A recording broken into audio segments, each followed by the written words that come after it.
happening with these rapping dudes. Just enjoying the view from this altitude. They can't help but show hatred when you be making moves. We out for that callaloo like Jamaican food. We set a place for you, break bread with a boss's dime. Courtside till Drew High said it's your time. The discography.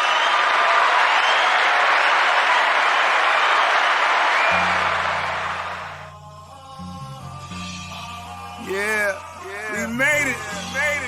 Top of the world. I used to be. Yeah. People be asking what's happening with these rapping dudes. Just enjoying the view from this altitude. They can't help but show hatred when you be making moves. We out for that callaloo like Jamaican food. We set a place for you, break bread with a boss's dime.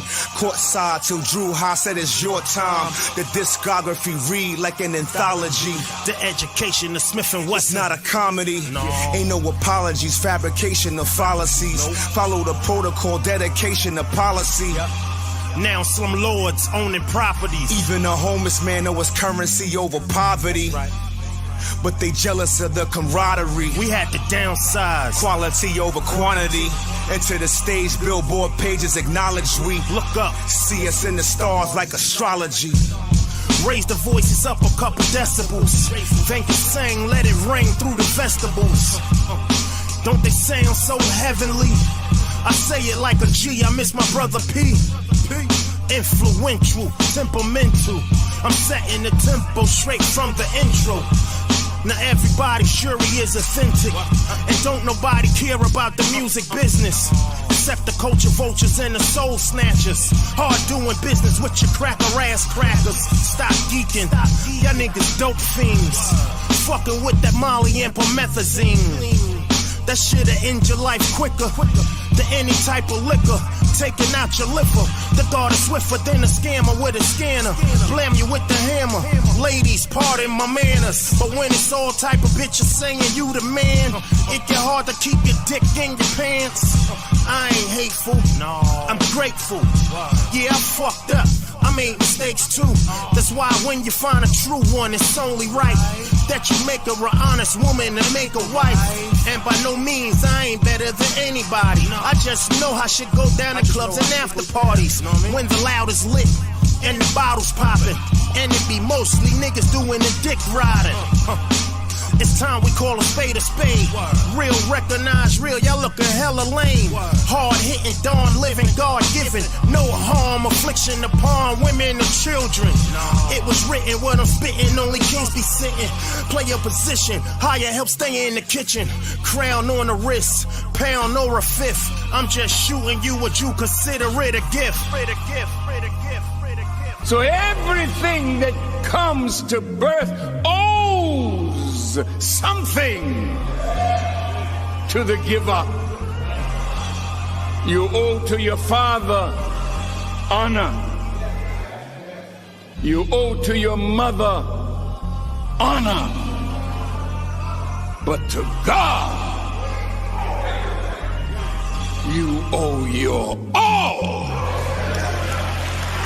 Not to a government, not to a flag, not to a king, not to a ruler. You owe it all.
when you're rocking that low. Head to toe, all you see is low. Wherever we go, we stay on the low. Breaking in the dope, all we know is low. Throw 2 L's up when you're rocking that low. Yeah, polo bag, man, heavy make my bag hurt. Once we get back to the hood, you'll feel my patchwork. B-wing flying off of my shirt. Lay a finger on my thread or put your head in the dirt. Till you stick up, kids, wipe the smirk off your face. We mad deep, all you see is low lights in the place. Don't get mad at us, cause you all suck. Yes, my gang bang, then we throwing 2 L's up. Pulling up to my crib in a U-Haul truck. Full of Ralph Lauren gear, worth $1 million. You slow cat stuck on this fly shit, we rockin'. First option, well the boost and the tag poppin'. My style deaf, not so-so. I stay on the low, sweating my style, now that's a no-no. Shout out to my low bros, breaking it mad dough. Love and loyalty, yeah, you know how it goes, come on. Head to toe, all you see is low. Wherever we go, we stay on the low. Breaking in the dope, all we know is low. Throw 2 L's up when you're rocking that low. Head to toe, all you see is low. Wherever we go, we stay on the low. Breaking in the dope, all we know is low. Throw 2 L's up when you're rocking that low. Him. Low life till I have no life. Nothing but double RL when I get my dough right. Prefer quality goods, I ain't the glow type. Nigga, my aura alone is like a strobe light. Souvenir pieces, rear Nike sneakers, easy on the eyes. Airtight defense, comforter got the same design as the joggers I sleep in for a little over a decade. It's been low all season. Mostly due to low, you go in the store and don't be seeing threads. Jewish, join the rappers, first choice, I look Korean. Addicted to the high off both. I BOD and grind from AM to PM. I need another BM. Old school, I only talk music in my DM. Below is well shit. I'm from the deep end, went from juvenile delinquent to the illest nigga breathing motherfucker. Head to toe, all you see is low. Wherever we go, we stay on the low. Breaking in the dope, all we know is low. Throw 2 L's up when you're rocking that low. Head to toe, all you see is low. Wherever we go, we stay on the low. Breaking in the dope, all we know is low. Throw 2 L's up when you're rocking that low. Hey yo, we out here looking fly that you can bet. Whether copping online or the Ralph Lauren outlet. Taking mag out photos while everybody's staring. Fly mommy smiling, complimenting what we wearing. Looking like movie stars, but we can care less. Just some fly ass cats, stay fresh when we dress. Salute to the Feli twins, God bless. My man DJ Shay, BSF. Crushing on styles, cross flags on my chest. Stadium 92s with the polo tech. Polo bear sweat to the Aztec. Respect to the vets. St. John's Posse, Marcus Garvey Village. I've been down for a while now. Known for that wild style. My RL thread, arrange your eyebrow. Make you say, oh wow, this cat, he mad nice. Looking for low, holla at me, everything had price. Head to toe, all you see is low. Wherever we go, we stay on the low. Breaking in the dope, all we know is low. Throw 2 L's up when you're rocking that low. Head to toe, all you see is low. Wherever we go, we stay on the low. Breaking in the dope, all we know is low. Throw 2 L's up when you're rocking that low. Taj Creek, G Money Bags, DJ Kansas. Word up, get the L's up.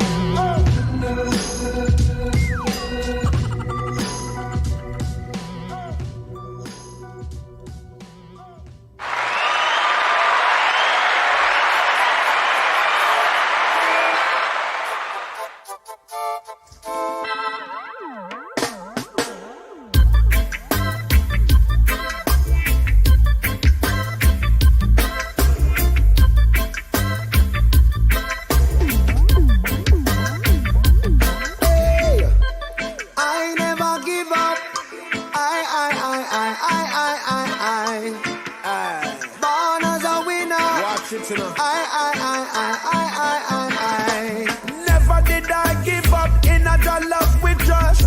Fall to rise up, I stay blessed way up. Never did I kill a dream, I just think bigger. Watch out for dream killer. Progression for me and you. Believe in yourself and the things you do. Have faith in your dreams and they must come true. Well, I never give up.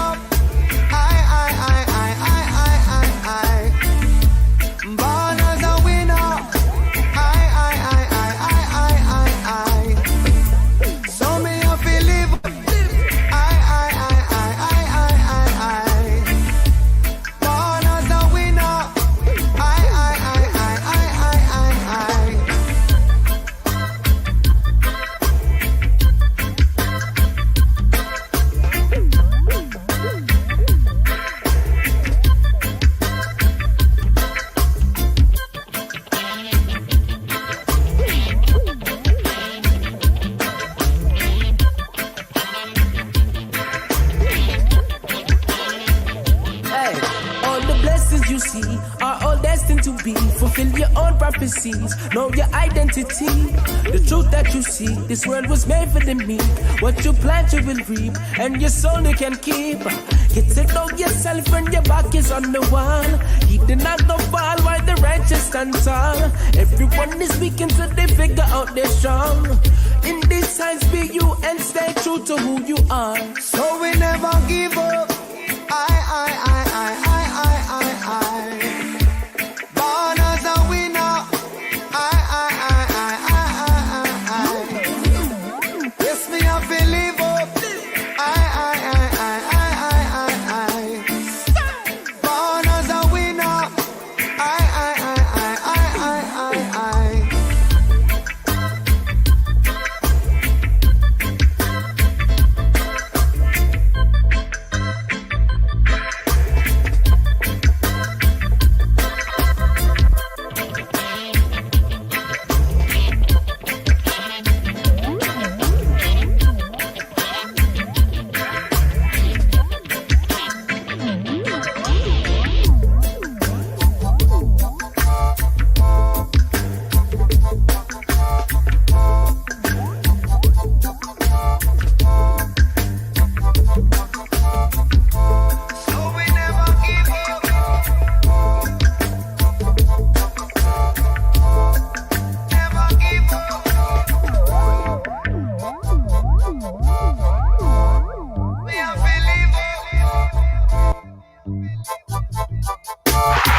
Good morning. This is JahLogic, also known as Mr. M, and you're watching The Morning Rant. And with me, I have my co-host for the day, StepGotJokes, J Doug, and Mimi F Baby. Good morning, Mimi. And she's frozen. Okay, there you go. Good morning. How are you? Good morning. I'm good. J Doug, how you doing, bro? Amazing. Mind blowing this morning. Good to hear. Steph, how you doing, brother? Blessed and highly favored, man. Ready to get into it. Steph, you look like you live from the projects, man. What's going on over there? You heard me? that nigga Steph is on that government internet that they give to single mothers for the kids to do their school work. No, bro. I wish, bro. Nigga, they is charging me. They taxing me, man. So good morning from The Morning Rant. So I'm gonna go to these chats. We got some people that pulled up already early this morning. Salute to you all. Lord Vel says, one love to my guy, Lord Vel. Checking in. Let me see. The Rose Show. Salute, sis. She says, great morning. Great morning to you. Salute to the Rose Show. We skip over this. There we go. Virginia Slim, salute my G. Says peace and good morning. Good morning to the good brother Virginia Slim. Sister Antoinette Johnson. Good morning. Good morning, Sister Antoinette. Grand Rising to the co-host Antoinette. And Miss Ravioli. Hello, everyone. Hello, Miss Ravioli. How you doing today? And Keenan Kong, Nose Gang, muscle emoji. Salute to my guy, Keenan Kong. And Theta Hedge Capital. Salute to the G. And good morning. Good morning to everyone who pulled up so far. Good morning. This is The Morning Rant. Good morning. I said good morning, the morning. Come on, let me fix that. From The Morning Rant. I like to remind myself how early it is sometimes. But anyway, with that being said, the first thing we usually go to is information from Mimi F Baby. Mimi F Baby, are you ready for that? Of course I am. All right. That's what it is. So let's get this segment cracking. Information, our health and wellness tips / motivational word for the day from Mimi F Baby. 1, 2, 1, 2, ready.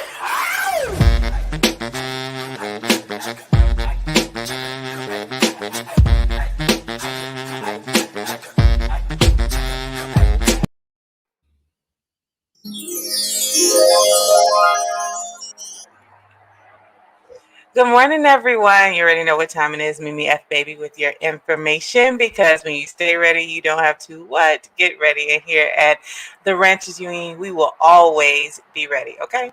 So today is Friday. Happy Friday to everyone. You remember that class song, Just Got Paid? Friday night. All right, so we're gonna change up. I see you over there, Steph. Get your shit. Go on, Jada. Everybody just come on and party with me. Yes. So today we're gonna keep with the tone of money and keeping your money. Because not only do I want you to get you some money, I want you to keep that money too. And one thing about Friday is it's payday for a lot of people, right? But what happens in American society is there's a lot of things that encourage spending on Friday. So soon as you get that paycheck, you giving it right on out. Monday come, bills hit, the rest of the month you're running out of money before a month. And today's challenge is, if you get paid on Friday or your next payday, do a 24 to 72 hour no spend challenge. So that requires you to what? Get on a tight budget, so you already have a written plan of what you're doing with your money, where it's going. Friday, I know it's still a pandemic, but some people are outside, some people are not. There's all these ways subconsciously that you're going to be encouraged to spend your money from the outside. Everybody wants to take your money. That's what it is. Like, every business wants a piece of what you got. So it's your job and responsibility to decide who you're going to give it to, or who you're not going to give it to, or who you're going to keep it with, which is yourself. So bars are usually jumping. There's usually some kind of like events and entertainment. Even the nuance of it's Friday, I don't feel like packing my lunch, so I'm going to go eat out. Drinks on me. But if you hold that money with that 24 hours to 72 hour challenge, you'll be able to relax those emotional impulses to spend that extra money and really understand how you want it to be used for the month. And there's a bunch of free activities. So maybe on a Friday, you host a game night in your house. Make some food with some of your friends. Maybe you go take a walk. Maybe you go to the gym. Encourage some other habits that are also mentally stimulating, still fun, but also free. So that's really it. If you got your paycheck, look at it real quick. Look at that budget. And I challenge you to hold it for 24 to 72 hours. Let me know how that goes. That's all I got. And you forgot to mention, don't spend no money. Do not be picking up your phone for these women that call you only on Friday. They know you got paid.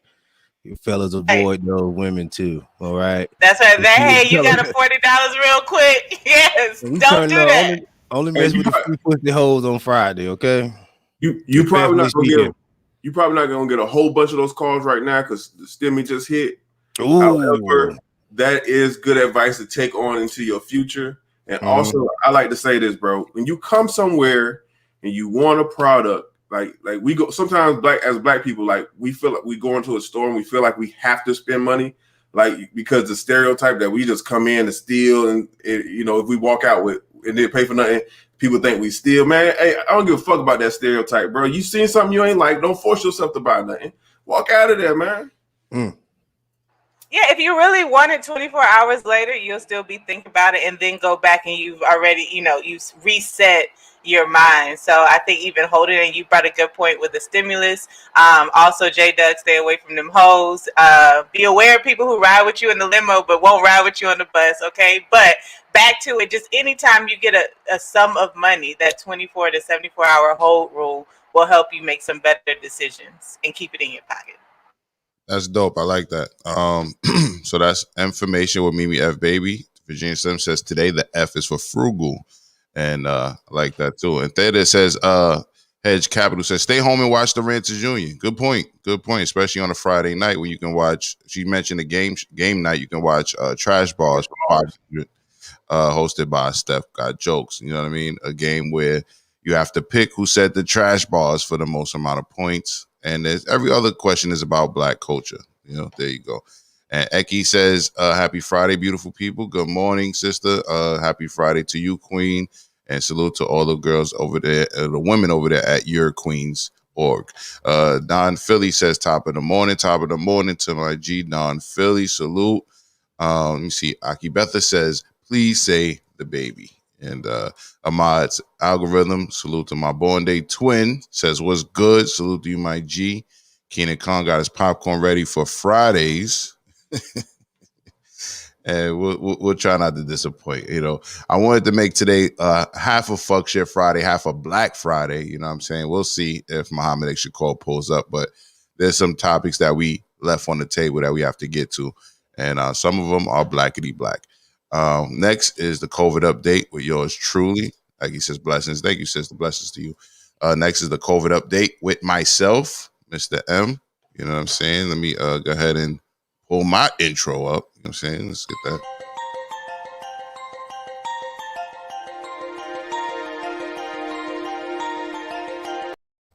Good morning, it's JahLogic, also known as Mr. M, with today's COVID update, reporting for the morning rant here at the Ranters Union, aka iRant Network. So California logs record-breaking week of COVID-19 vaccinations. And a sign that the state's uneven COVID-19 vaccine rollout is significantly ramping up. Nearly 1 million Californians have gotten a shot in the past 2 days, data shows. The last 4 days have seen the 4 highest single-day totals of vaccine administered to date, according to data compiled by the Times. That record-setting run includes 464,000 doses reported Tuesday, an all-time high, and 400,000 on Wednesday, the second largest daily the daily total. It took roughly 2.5 months, from when the first vaccines arrived in mid-December until early March for 10 million doses to be administered statewide in the 2-week period following that milestone. Providers have given more than 3 million additional shots, and that comes from the LA Times via KTLA.com. All right, so there you have it. So those of you who are worried about the vaccine, and I'm not saying you shouldn't be or should be, you know, that is your choice, but there will be a lot of people out there that you can use as your personal barometer to see if it's something that you want to do in the near future, because there are millions of people already who've been injected with this shot. Virginia Sim says the lifespan of a dollar in the Black community is only 6 hours, to Mimi's point earlier. All right. And they say in other communities, it circulates at least a few times before it leaves that community. And let's keep it there right there for a second. Is there a reason for that? Is it just because we spend our money quickly, or is it because we're quick to spend it outside of our community? I'll go to Mimi with that. Mimi? I think a few things. One, we're quick to spend it outside of our community, but then also that tethers into, like, it's really hard to support Black owned businesses because we don't have as much like access or ease. So for example, like there's a home goods store that I go to first because it's Black owned before I go to Amazon, but they only accept cash. So I got to go to the ATM to get, and so sometimes it'll be just easy for it to get Amazon on my doorstep. So I think there's a few reasons. There's a little bit of notoriety of getting like a white owned designer versus a Black owned designer, but then sometimes it's just harder access.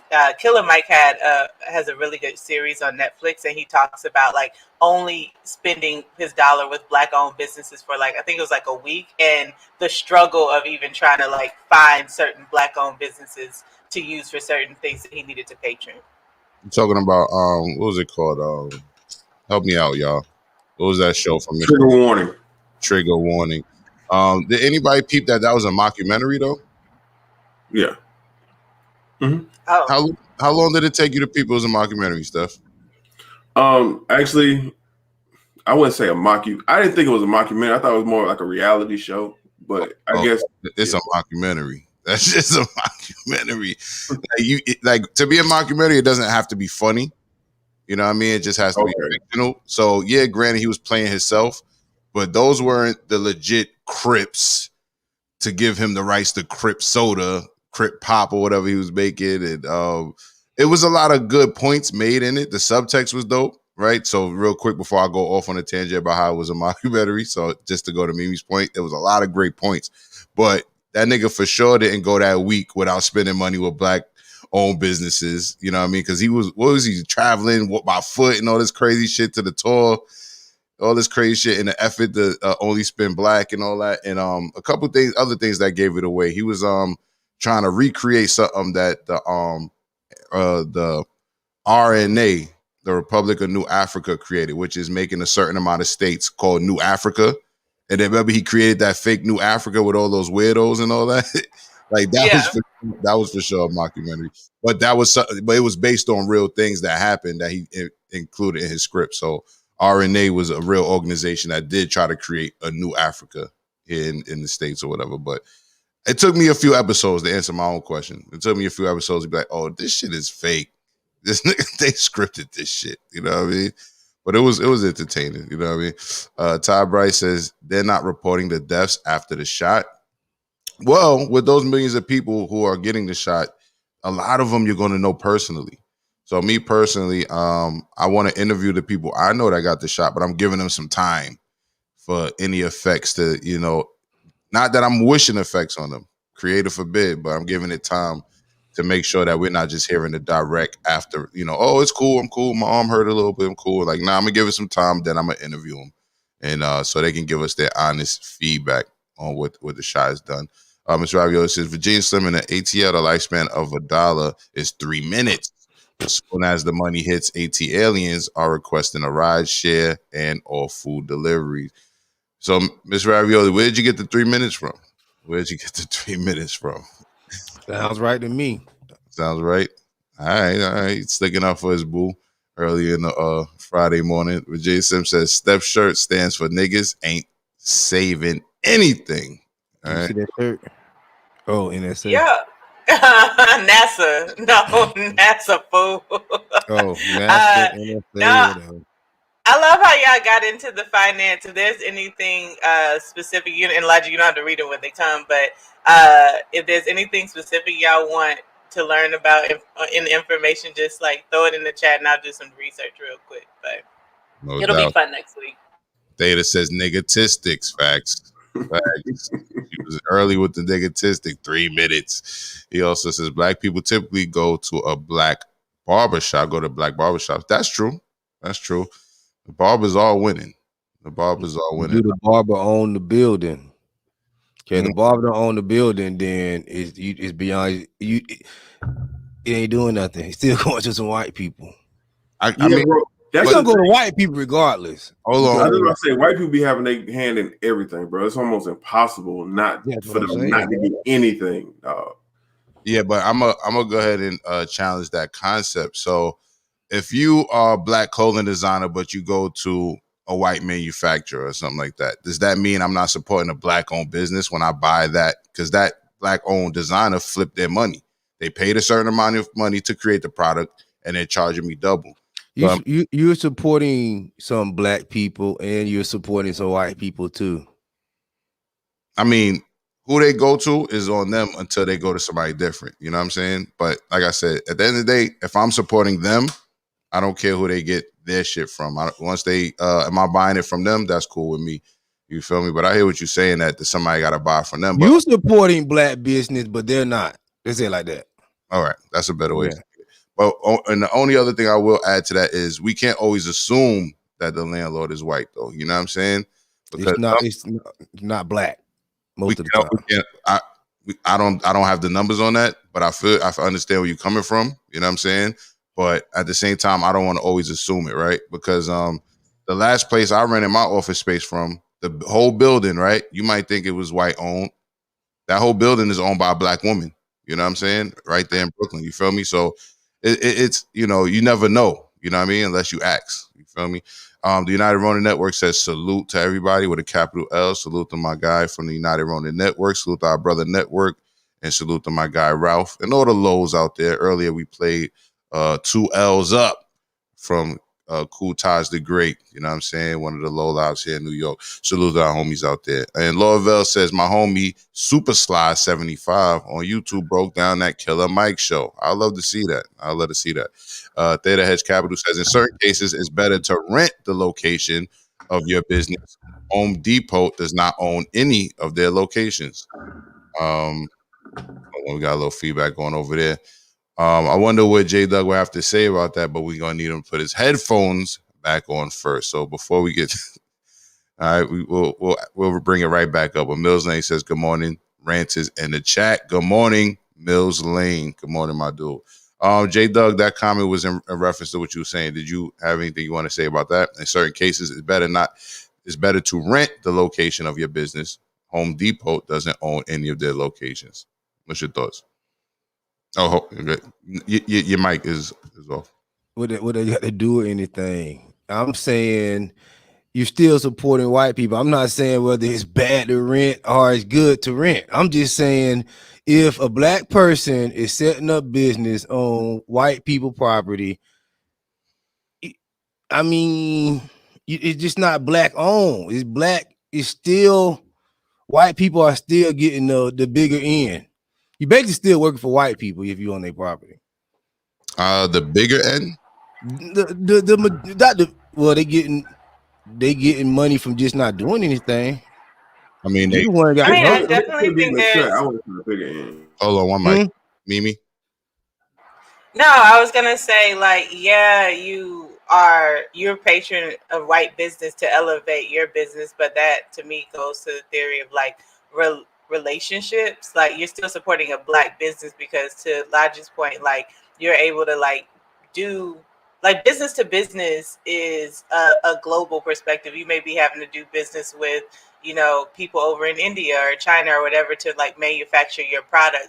But the patrons are still supporting a black business, and the business is like integrated in the circle. Like, yeah, there's probably white hands tied in every single thing, just because that's the way the economy has been set up. So. Hold on, Steph has something to say too. Steph, can you hear us? There you go. Yeah, man. I'm worried about this light now, man. All right, go ahead, J-Dub. I was finna say, if you're renting from a white person, you basically in partnership with that person in business on what you're doing. So as long as that's your partner, yeah, black business, okay, whatever, but still, you got a white partner. I wouldn't call it partnership, but that's a partnership, sir. If I'm a rapper and the record label rent me studio time on their property, we're partnering. That's not what makes that's not what makes a partnership in a record contract. I'm not want to get into technical terms. I'm just saying, don't talk over me. A partnership. What makes it a partnership in that case? You want to get technical. And what makes it a partnership? Yeah, of course. But what makes it a partnership in that scenario is the fact that they're distributing, right? So let's keep it real. Like, that's one of the things that we don't own that we should own is our distribution, right? So that's what makes them a partner. That's what gives them even power to put a record artist on, right? Because they can actually distribute your product, right? So there's only like a few major distribution labels and they're white owned. So that's what makes them people partnership, right? But in the case of renting a space and all that, I wouldn't say that's a partnership, bro. It's a form of partnership. It's not. I mean, you can't per se, but it's a form of partnership. It's like this: if you go to the landlord and say, "Hey, I'm putting this on your property," he have to agree and say, "Yeah, this is something I want on my property. I'll partner with you to do that." You can't just come here and say, "Yo, give me a building. What you gonna do? Do what I want to do?" He gonna be like, "No, you're not gonna do what you want to do." Well, most buildings are zoned for a certain type of business. So, yeah, when you're renting a space, they ask you, what's your business? But it's zoned for a certain type of business. So either you're that business or you're not. But I wouldn't say it's a partnership because they cannot tell you how to run your business. They cannot just take a percentage of your business. There is already a set amount that you're paying them for their services. That don't mean they're getting theirs off the top. That's still a partnership. That's just like if you come pick up a key. I say, yo, give me mine off the top and you can take the rest. We still partner up. I'm just not finna wait around for you. I'm just got mine off the top. That's a purchase. Data Hedge Capital says partnership equals, it is a purchase. It says partnership equals cost of doing business. Now, if I give it to you off the arm, that's a partnership. But if you pay off the top, that ain't a partnership. That's a purchase. Virginia Sims says profits being made in a business will bring more money than what's being lost in leasing and office equipment. And Ms. Ravioli says the real question is how many black business owners actively speak out Seek out black landowners / property managers. Hashtag stop being lazy. Once again, I know I did. You know what I mean? Sleazy Aki says we support the union and is on YouTube. Shrug. And Ty Bryce, good morning, says yesterday I mixed my black eyed peas with white rice and felt guilty. That is one of my favorite meals. I ate that, I think, Sunday, Monday, until I ran out of black eyed peas and then made another kind of beans. That's my Louisiana roots coming up. Schoolboy, what's your thoughts on this impromptu topic? Are you in business with a white person because you rent from them? Does that make it a partnership now? No, I don't know if it would be a partnership per se, but I'm definitely putting money in their pocket. No doubt. And now it's going to get really black. Mohammed Shakur, good morning, brother. Good morning. What's your thoughts, man? If I rent from a white owner, if I rent space from a white owner for my business, does that make my business in partnership with white people? Does that make it a partially a white business, or is it still black owned? Yes, it's partially white. Why you say so? Thank you, sir. You're still putting money in white people's hands. You can't talk over people, Doug. You gotta talk after people talk so you can be heard and they can be heard. Go ahead, Mohammed. And we're not going to do this morning, so you better show some respect, please. This nigga came early, guns are blazing. But go ahead, finish what you were saying. No, I was saying that at the end of the day, you still put money in white people's hands and pockets. But is it still not my business? I mean, technically, yeah, it still is your business, but you're still renting out space to a white-owned establishment. From white-owned spot. All right, cool. J Dub, what was you saying at the end of during? I was saying, and I'm not even on the pro-black tip, and I can see that logic. You know what I mean? I can see that. Anytime white people getting anything, I'm tired of black. That's the same thing with the Nick Cannon shit. I'm tired of black people screaming ownership, and then you motherfucker can get fired or kicked out. You ain't no owner, you ain't no balls. When you kicking motherfuckers out, when white people can't come tell you shit other than the government. But white people can't tell you shit other than the government. You're not a boss. I'm sorry. I'm just sorry. We could pretend. We've been pretending all this time. We pretending black BET was black on. We can pretend. But I'm just saying what it is. If we gonna get black, let's get black. Let's not get black with some white people in the back. Let's get black. You feel me? We don't pretend that BET black on. I said we did before. Well, it was once upon a time, but then he sold it and it wasn't. But we still pretended a long time after he sold it. I'm gonna have to chime in, unfortunately, and I'm gonna have to agree with J Doug because the dude has. Why everybody be agreeing with me? No, here's the reason why I'm gonna agree with you, because BET was sold in 2001, and unfortunately, nobody knew about it until a couple of years after the fact. Yeah, but so we all were left in the dark. I think, honestly speaking, by the time I got around, like some of the smartest of black people, they didn't realize that. Well, not realize, but they didn't find out that BET was no longer black owned until like maybe 2008, 2009, and by then I was about to graduate high school. So it took them about 7 to 8 years to realize that BET hasn't been black owned.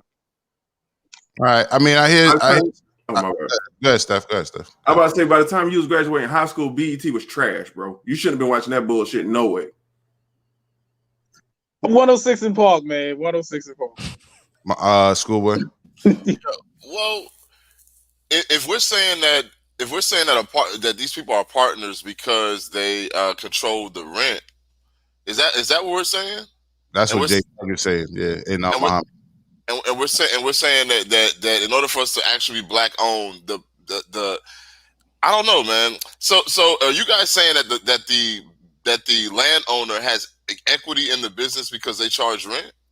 I mean, you don't have equity in the business, but if he says, yo, get out, he can put us, not saying you can't go find nowhere else, but if you in a spot, in a location, on a commercial location where it's popping, where it's people all day long, if he tell you to move and it's no else available in that area, yes, your business is going to suffer if you can't get somewhere else. Hold on. I think that's fine, but if we're gonna talk about partnerships and stuff like that just means that your expenses are variable, and part of the variation is that other person.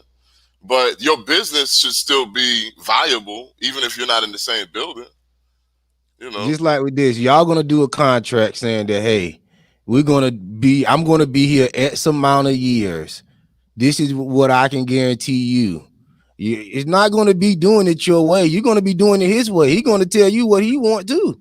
Y'all gonna have to partner up and come to an agreement that makes sense for the both of y'all. I mean, sometimes. So I'll say sometimes It's not about really partnership. I don't want to get in the partnership term because that's a bad term.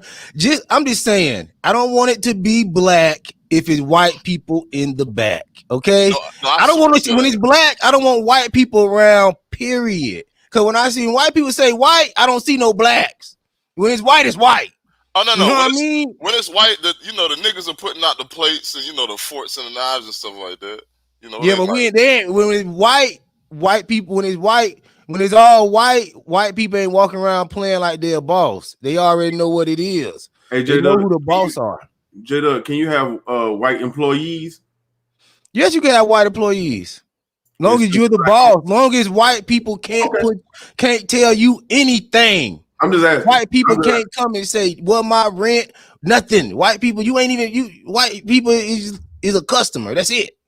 Or employee. You the boss. You the owner, sole owner. Or you got another black person that you with. Then it's all black. Black people doing business.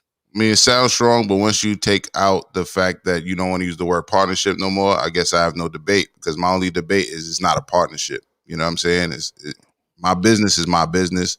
What I do business, who I do business with is who I do business with, corporate to corporate, like Mimi said at her point.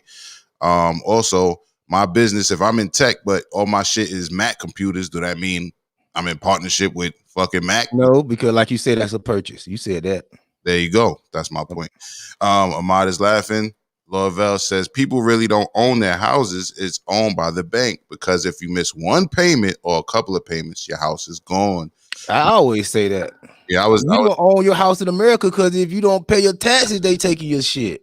It's all a mind fuck in the game when you wake up from the brainwashing. Really. Yeah, I actually agree with that. I was just telling that to Schoolboy the other day. I was like, I'm renting until that shit is paid off. You know what I'm saying? Until the mortgage is paid off, I'm renting. Right quick, I wanted to chime in about the whole home ownership situation. I've been doing a little bit of research, and allegedly it's been stated that if you were to purchase your house via cash instead of like going through other means, you can actually own that home where you don't have to pay mortgage. Yeah, but it's the process. When I was reading it appears very complicated. That's why I said allegedly, because I have to actually gain a full understanding of it. But but according to the information, there's a difference between purchasing a household in cash, which is in full, whereas you throwing a number out there implying that you really do want to own a home, if that makes sense. Yeah, I was gonna say that too. It's like, it's definitely not that simple. You can have the money up front for a home, but they're still gonna put you through a lot of hoops. You're still gonna jump through a lot of hoops. You're still gonna have to have a certain credit score and etc. Even if you have the money. You know what I'm saying? I did when I was living in Cali, I did a pilot episode on a black owned real estate company that sold $1 million homes. And one of the things I found out, this lady actually used to rent Dame Dash's spot. I had filmed Dame Dash as part of that project too, in that home where he got the water in the back and all that. But anyway, in Malibu. So anyway, I was there and I was talking to her, and she let us know, like, yo, people could have the money and still have to have certain qualifications to get into a place. You know what I'm saying? So it's not enough just to hit the lottery per se, for example. You feel me? Like, you still gonna have to get your finances in order for them to give you the space. So it's weird. Kelso says, top of the morning, good people. Fuck shit Friday, fool. Little half of fuck shit, half of Black Friday. You see, we got Mohammed X Shakur here. We got J Doug telling you it ain't black if it ain't black all the way through. So it's a little black. It's a Black Friday, sir. It's a Black Friday. We going 24K black, man. All that fucking 10K black. All that goddamn that 14K black, then you start getting a little black plated. We ain't doing no more black plated. No, we gonna be black. If we gonna be black, I ain't wanna be black, and then you start chipping away. Some white people start lowering the price. Let me get a little. J Dub. Let me fade away. I just fade away. Okay. J Dub sounded like goddamn Reverend Al Sharpton today, he a black Republican, ain't I'm you? always sounding black. Y'all just ain't caught up to where I'm at right now. You know what I mean? I'm Hey, stratospheres. that man I'm black in black. the future, goddamn. I hear that. Y'all just waking up. I came out woke. All I right, had to take a nap. all right. So And I woke back up. all right, guys. All right, Kelso says 24K black. I like that. Theta Hedge Capital says landlords are not partners. You rent. Your rent is static as per the terms of your lease, no matter how much profits you bring in. Ms. Ravioli says again, the landlord can say, "I'm raising this monthly amount because I see the business you're bringing in." Black people need to learn how to shut the fuck up about their profits around hungry people. I hear you, Ms. Ravioli, but that's of course if your lease is up and you're renewing the lease. They can't just do it in the middle of the contract. Ty Bryce said, Ms. Ravioli, it means never show your plate to a person who's hungry. I believe in that. Cedric says, what's good, people? What's good to you? Good Sid, what's going on? good morning, sir. Hey, Lodge, I want to say, white people watch your plate anyway, because if you start pulling up to the business and the new car and all that shit, they're going to already know what is going on. So, yeah, you got to watch white people anyway, because white people nosy. Mohammed and Shakur is smoking sage.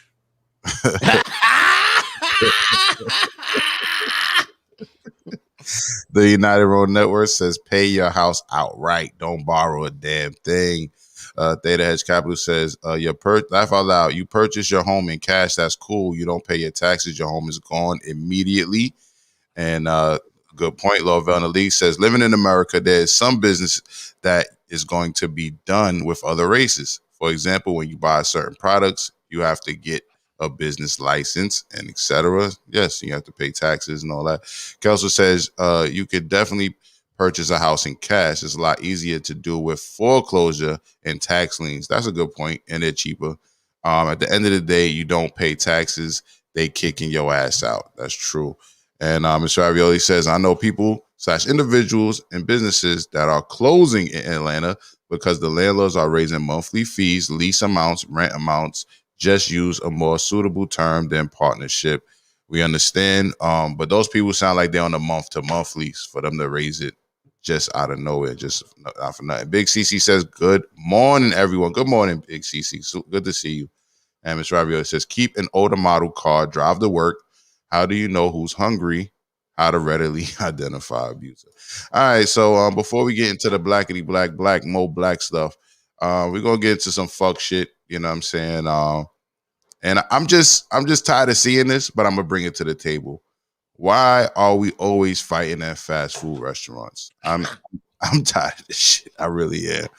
But I'm gonna play this for research purposes. South Florida.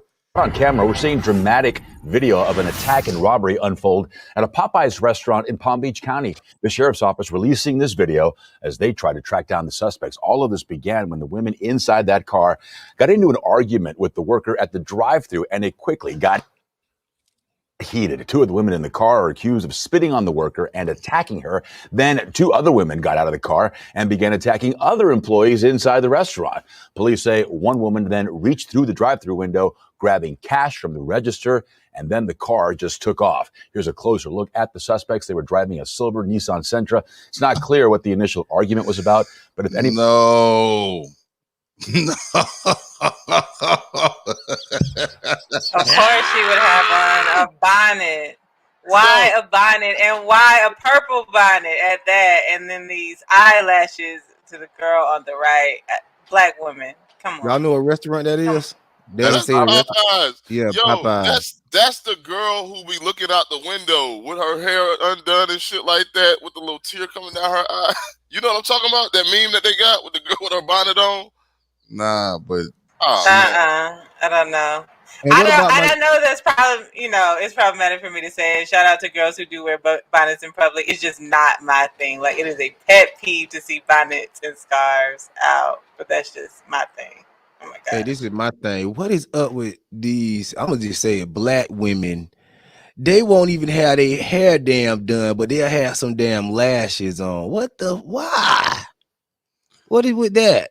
I mean, allow me to play lashes advocate. I would say maybe because they have to have the lashes on once they get it done, and then the hair they could kind of like keep it done and under the bonnet and take it off when they want to have it, you know. No, the good, not the girl with the I'll bonnet. speak. No, I'll speak Woman, for yeah. the lashes. Being a girl, I have a bunch of homegirls who wear like you won't see them without their lashes, and the thought is like it makes your face pop because you don't like it's like having on like eye mascara and eyeliner all day. Like so, people just love how their face looks with lashes on, but everything else don't be I done. think y'all women making a big mistake. It's just like when y'all used to cut y'all eyebrows real skinny. Now y'all look back and y'all be like, yo, we was silly looking. I think it's gonna be the same thing with these lashes. It's gonna be about 20 years to 10 years later, we're gonna look back and be like, yo, my shit was what, girl? 6 inches. For the record, I hated that shit too. I believe it. I could do this all day long, and that's my thing. Yeah. Like Then they I were hate drawing it shaving off back my eyebrows. on. Yeah, it was a Yeah, mess. that was a tough time for me. That was a tough time. Go ahead. Back to the video, I guess.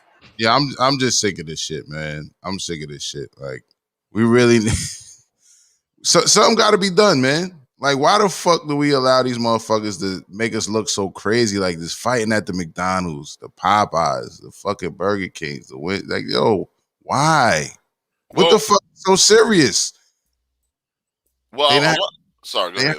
They had no more chicken sandwiches. Like, what the fuck is so serious that you got to fight at a Popeyes drive-thru? You know what I'm saying? But guys, cool boy. Yo, to be honest, sometimes when I go through a drive-thru and I order like a quarter pounder with a large fry and a side of nuggets or some shit like that, and they pass me out the window 2 packets of ketchup, I be wanting to fight too. You know what I'm saying? But I just keep it cool because I'm like, how the hell you give me a large fry with 2 packets of fucking ketchup? What am I supposed to do with this? Yeah, but I'm sure that's nothing that you can't like talk out, and you don't go, losing your fucking life. You know, maybe like that cop said in Georgia, they were just having a bad day. They wasn't having no bad day, bro. That's them on a regular day. So this is the meme that Schoolboy wanted us to see in reference to the lashes and the bonnet. I guess she's the last one. Yeah, that's the last one on the right. Oh damn. But yeah, this shit is embarrassing, man. But I had to just bring it to the table. What the fuck, man? On a serious tip, like being hungry really can make people angry and do things that are irrational. They might live in a food desert where that's the only food they got, and then they go through the drive-thru and somebody messed up their order, and now they know how to control their emotions. It's lead poisoning and stuff like that in the hood and shit. Like, you never know, man. All right, reaching. Salute the Schoolboy for finding a way of making sense out of it, I guess. But that shit is weird, bro. That shit is weird. All right, anyway, let me go to some of these comments really quick. Stimulus checks hit their account. Well, they about to spend that shit on bail because they took money from the register now. So now that's a robbery. It's not just an assault. It's a robbery. Yo, that was probably the most hilarious shit right there. They was like, yo, you supposed to give me $1.25 for change. And they was upset about this shit. Oh, they took the money from the register too? They took the money from why was the register open? Why was the window open in the first place? Why were you so close to let her grab you? Like, if I work at the drive-thru and you want to come beat me up, your ass gonna have to reach through here to grab me. I'm gonna be beating your ass with the fryer and all kind of shit. You gotta do We're not gonna pretend like ain't nothing on that menu worth assault, robbery, battery. Like, ain't nothing on that Popeyes windows, and these workers are getting paid minimum wage at best. Like, they don't deserve this. Ain't nothing she could have said. I was on the phone the other day with one of my homegirls, and she was like going at it with a McDonald's worker, and I hung up on her. And then when we got back on the phone, I was like, I'll call you back. I didn't really hang up on her face. And I was like, why'd you have to do that? And she gave her reasons. I still was like, that ain't enough to go back and forth with no McDonald's worker. Like, drive off, get your food, go to a different McDonald's. There's probably 4 more on your way home. Like, we ain't got to be like that. I ain't going front. One time I seen my aunt spaz on a McDonald's employee when I was young. But it was like we was waiting while long for the food. Then they gave us the food, and the fries must have been made first. The fries was wild cold. It was mad cold. And she threw the fries at the lady and shit. tossed it in her face. Like, you see this? What the fuck? Just tossed the cold fries at her. But I don't know. I'm tired of this shit, man. I can't. Now, I'm gonna be 100% honest. I don't really like going to fast food restaurants unless I'm on the white side of the town and it's majority white people working there. I can't go to these fast food restaurants with black people working there no more. You know, we all know black people ain't making no money. We ain't finna put no effort into the work. We just in there, we lazy, we playing, the line backed up, they don't give a damn. And we just don't have a good work attitude like that. White people understand, okay, yeah, I'm working here as a stepping stone. Black people look at it like, yo, my life over, fuck them motherfucker. When they going, they don't know how to build up from that point. Some of us. So yeah, I don't even black community, these fast food restaurants, nah. I will say that I'm not apt to do a whole lot of complaining at a black establishment because I'm like, yeah, ain't shit gonna happen. Low.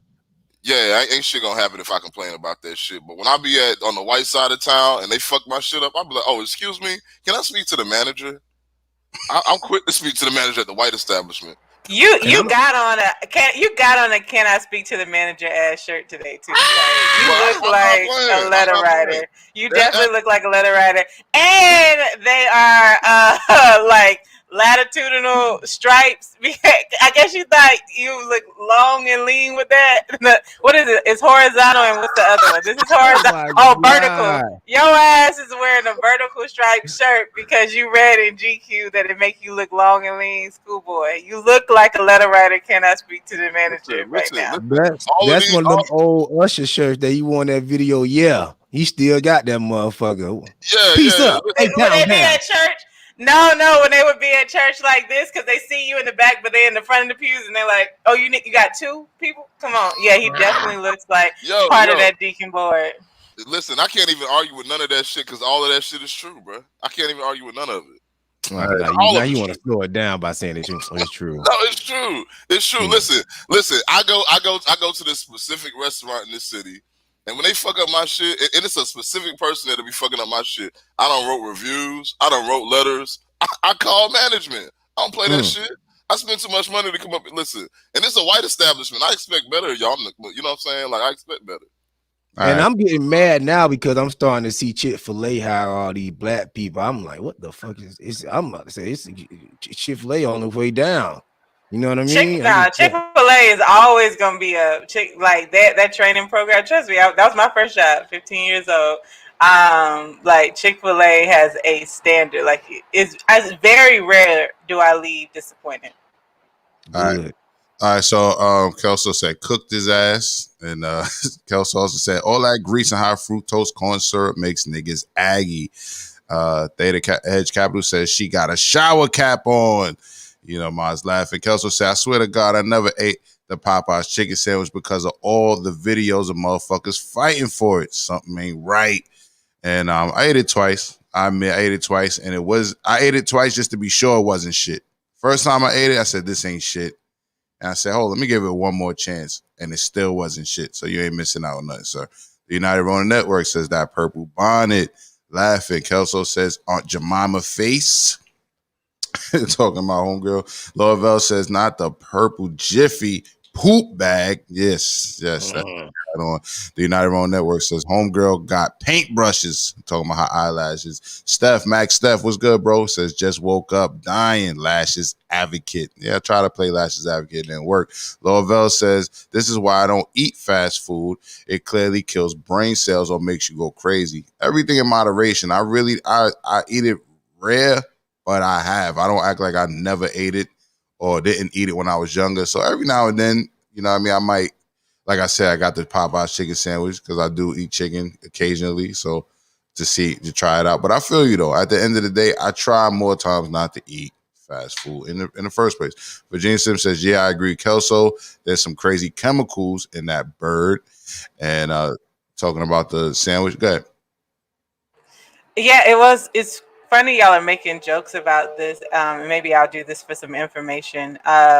Like the food that we eat, right? Especially like meats, and I'm an occasional meat eater too. Like all of these things play into like that anxiety and depression, like that whole you are what you eat.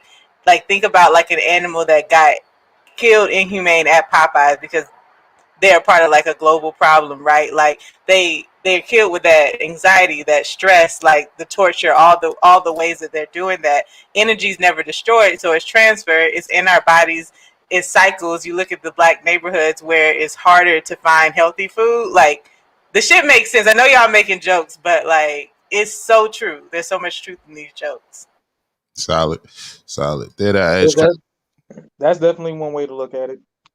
Theta Hedge Capital says stimulus checks just hit the account. I think I read that already. Kelso says my nigga Schoolboy ordered 10-piece nuggets like it's a side dish. That's a meal, bro. Laugh out loud. Let me get a side of 10-piece nuggets, sir. You just ordered a number 2 and a number 3. You want a 10-piece too? Motherfucker pull up his one motherfucker in the car. Like, you need a kid, nigga Schoolboy order a kid's meal. Let me get a kid's meal on the side. What? Ms. Ravioli says during this pandemic, many individuals have breached contracts and now subject to having these monthly amounts increase. Unwilling collaborates, talking about the rents. The United Ronin Networks is sad but true. Ty Bryce, I'm at a fast food joint right now. A couple fighting over stimulus check loudly. Fucking Burger King. Wow. What you should do is you should pull out your phone and you should say reporting live for the morning rant. And just go ahead and get us that footage, sir, and we'll play it on the next episode. Sleazy Aki says, never violate people making your food. True indeed. And Ty Bryce says, Sleazy Aki, never. Facts. Kelso says, Schoolboy's shirt got an elastic collar. And Ms. Rayo says, after you waiting 30 plus minutes in the drive-thru, shit gets real. I look for clean Black establishments, and I build relationships with general managers, district managers, and corporate executives. Hashtag it works for me. Well, I'm happy to hear that. Rosdell Far Rock says, top of the morning. Salute to my G, Rosdell. And Lorvell says, T-Boz, I was serious. All right. And yeah, she was too. So with that being said, this next story that Steph brought to us, but apparently, I don't know, this Wi-Fi might cut out. I don't know what's going on. Hopefully he comes back. But before we get to the subject of the day, just want to get some of these stories off our desk, especially because we don't want them to get too old. This also comes out of South Florida. And this weirdo that you see on the screen right here, sniffing the 2 dogs' heads and all that, the article comes to us from the Miami Herald. They say South Florida veterinarian charged with child porn had sex with dogs, the feds say. An Aventura veterinarian was arrested on Tuesday on allegations he possessed a trove of child pornography and also sexually abused dogs. Federal agents took his name is Prentice Madden, 40 years old, into custody on charges of possession of child pornography, the receipt of child pornography, and animal abuse. Madden, the medical director of Caring Hands Hospital in Aventura, is being held at Miami's Federal Detention Center on Wednesday during the first court appearance. Judge ordered he be held until at least Friday, when another hearing will be held to determine whether he can be released or await trial. On Tuesday afternoon, the hospital's website still listed him as the medical director. His profile was taken down after news of his arrest broke. On Wednesday morning, the hospital said in a statement that it fired Madden 2 weeks after learning he was under investigation for these heinous and unthinkable crimes. Our legal team and every single member of the Caring Hands family will be doing everything in our power to aid law enforcement and facilitate their investigation, said the prosecution. The statement read, he's charged under a federal law that outlaws animal abuse, one that was initially created in response to a genre of cruelty in which people video record the harming of animals for the sexual gratification of viewers. This appears to be the first time in South Florida that someone has been charged under the law.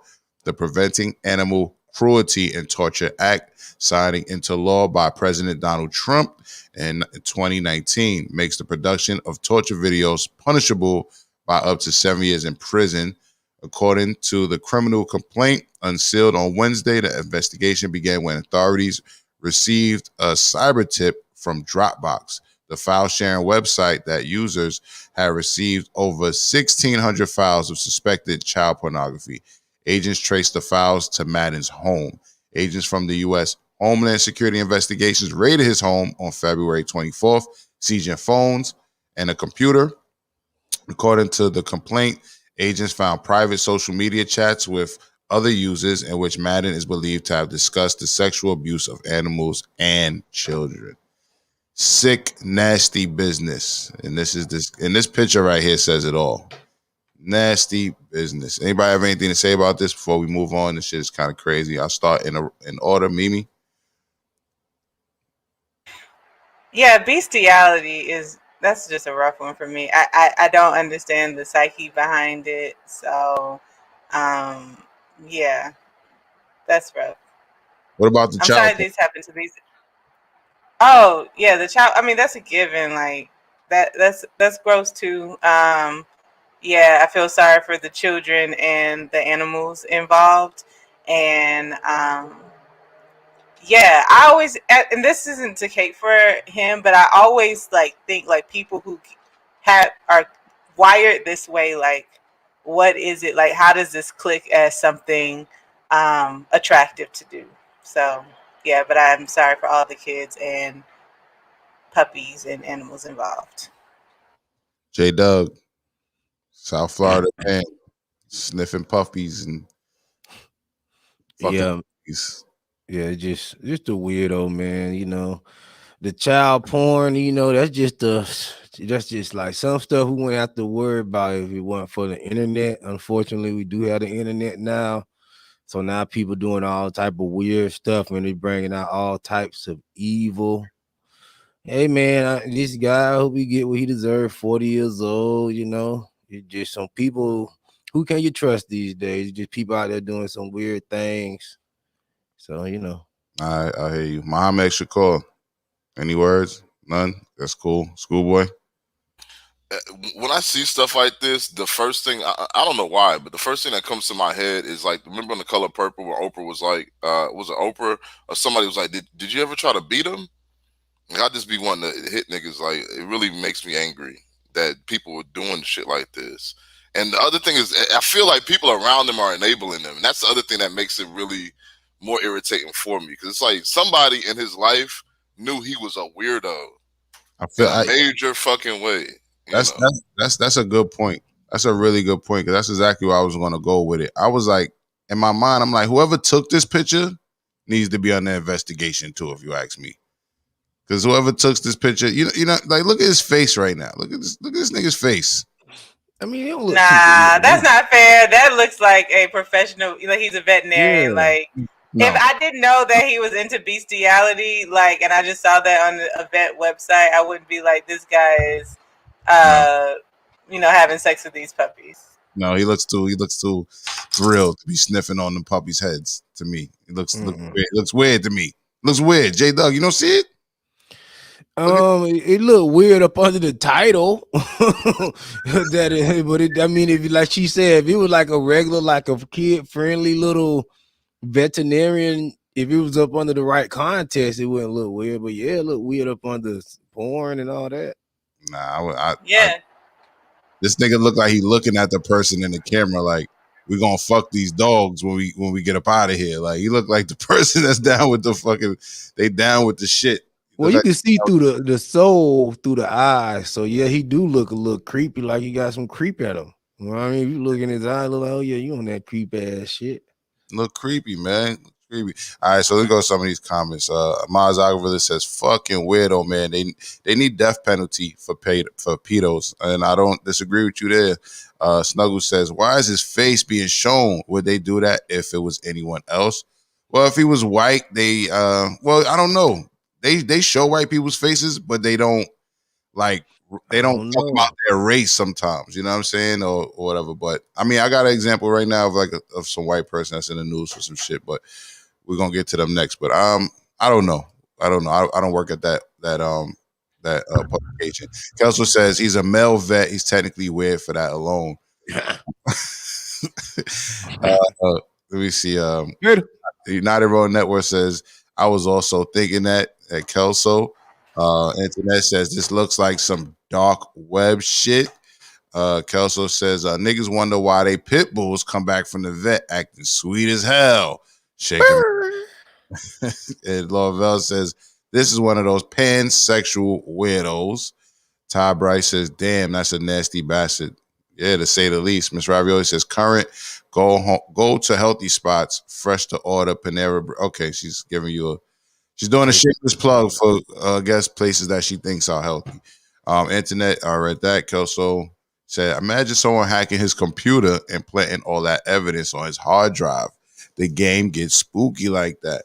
Ooh. I mean, they said Dropbox said, snitched on him and said he had all of these things being transferred to his account or whatever. So he's going to have to prove himself innocent then. You know what I mean? Did you open those files? Did you save them?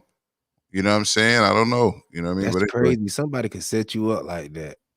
Yeah, in this new world. StepGotJokes says, new meaning to doggy style. Negative, sir. Negative, sir. Throw that one in the circle bin. Ms. Ravioli says, none of this shocks me. Hashtag how to readily identify abuser. Let me see. I feel like I'm getting abused by Miss Ravioli. Goddamn. And Lovell says, did he do the bunny move with the pets the way Melvin did Baby Boy's mama? The movie Baby Boy. Mills Zane said he's sniffing them dogs like how Joe Biden be sniffing hair. Creepy Joe. Yo. All right. So, yeah, he definitely, I think it's weird how he was sniffing on the dog's hair and thought it was a cool picture to take. I really think it's creepy. So I believe it. I don't think it was planted. You know what I'm saying? I believe it. I think the nigga's weird. If you look at the picture even closer, like if you was to watch the article, like actually pull it up on your laptop, you will see that the nigga definitely looks crazy, like J Doug said, in the eyes. Keenan Collins says, welcome back, honorable brother, Wokeless. And with that being said, this is an article right here from about a Louisiana man indicted for a plot to dismember gay men keeping body parts. So they call him a man. They don't say white male. That's the shit I'm saying. Like if it was a black dude, usually they'll say something like a black male or whatever. But according to reports, a 19-year-old Louisiana man was indicted by a federal grand jury for plotting to murder and dismember gay men he met on Grindr and keep some of the body parts as trophies.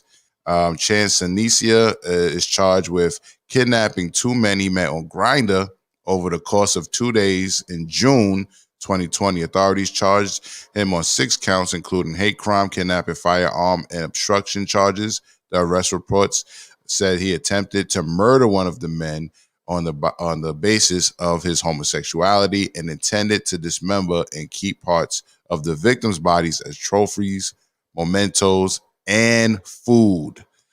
All right, so I'm gonna leave it there. So we got a white shame too. We're not gonna just talk about black people and Popeyes acting a goddamn fool. We got to bring this story up too. And you probably can't see it, but this dude got a whole broken heart tattoo under his eye, some type of fake teardrop shit going on in his face. So yeah, man. So the first question is, how exactly do you meet a man on Grindr? Like, how if you're not gay, why you on Grindr, bro? What's Grindr? That's a gay site. Exactly. Grindr is a gay app. They actually started. They were like the pioneer before Tinder. I think they own both of them, but it's basically a app where I don't know if it's gay men or gay women, but a lot of my gay friends use it to meet. I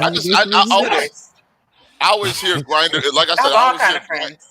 Yeah, I always hear Grindr in relation to gay people, right? So it seems like, again, this is another one of those situations where I see a lot of times I'll see news articles about violence against gay people, right? And they always seem to kind of make it seem like a lot of times that in our community we have some kind of issue with gay people in the black community specifically. But I'm always attuned to the fact that every time I see one of these articles, it's usually gay people doing stuff to each other. And that's always my issue. So let's not make it a black thing. Let's not make it necessarily a white thing. Whereas, hold on, this guy happens to be white and he's also very strange for trying to eat people and keep body parts and stuff like that. But a lot of time with this gay violence and stuff like that, it don't really I don't know if it breaks down necessarily along. I mean, I'm not gay, but it doesn't break down along race. So I don't know that community like that. But it always seems like it's always gay people fighting each other. That's exactly what's going. They try to make it seem like the black community is homophobic and things like that. Black people love gay people in the church, singing, dancing, doing hair, doing nails. So We're just not gonna pretend like that there aren't people groups in the black community that hate gay people. Like that. Wait, hate gay people. Wait. We don't, but I'm not even gonna go down. Wait, I was talking. I waited. I even kept my mic on mute, so I made sure I didn't chirp you out, schoolboy. I'm not even gonna go down that road because that could be another rant unless we just want to go there. So I'm just gonna put a pin in there.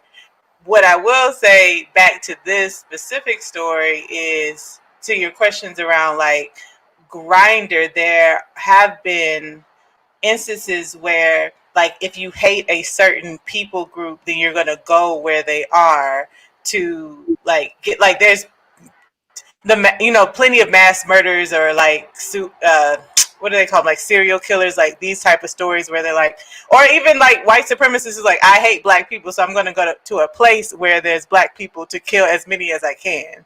So that part makes sense to me. Now I'm curious about what the motive is, because if it's a hate crime and he hates gay people, then why are you eating them and saving their, what I would assume are their dicks? Like, but you're straight. That part doesn't make sense to me.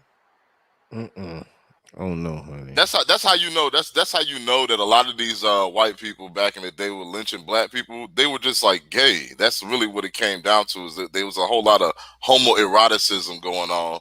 Because why would you want to keep a man's penis at your house in a jar or some shit like that? Like what?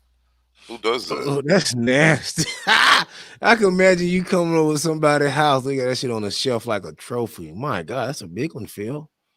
You got that whole thing on, man? But Schoolboy makes a good point that they used to do that. That's some of the things they used to do, and they would. They didn't just a couple people doing that. I'm sure it wasn't. Yeah, where's the report? Like, yo, that being said, how many people? Calm down. How many people are out here meeting people on Grindr and trying to kidnap them and keep their body parts? It's a minority of people. It's a minority of people, but we're sitting here talking about it. So you know what I mean? Like one person. That's why I say it make the news, and then we think it's going on some type of mass scale. Yeah, you can't take down in history. People gonna be like, "Oh, yo, you know, in 2020, it was people running around cutting ditch everywhere." That being said, there's entire books that go about recounting how they use people's body parts. They made oils out of black people after they burned them. They made chairs out of black people's hairs. They made clothes. Well, people, that's how they used. They was farmers back then, so they wasn't gonna let nothing go to waste. Right. So I'm saying they used their skin to make fucking clothes and shit like that. These people were savages, and you know what I'm saying. We live in a society that we live in a society right now that's a lot more civil than it was 300 years ago. We got more education. Whatever we got. But you're making actually 100 years ago.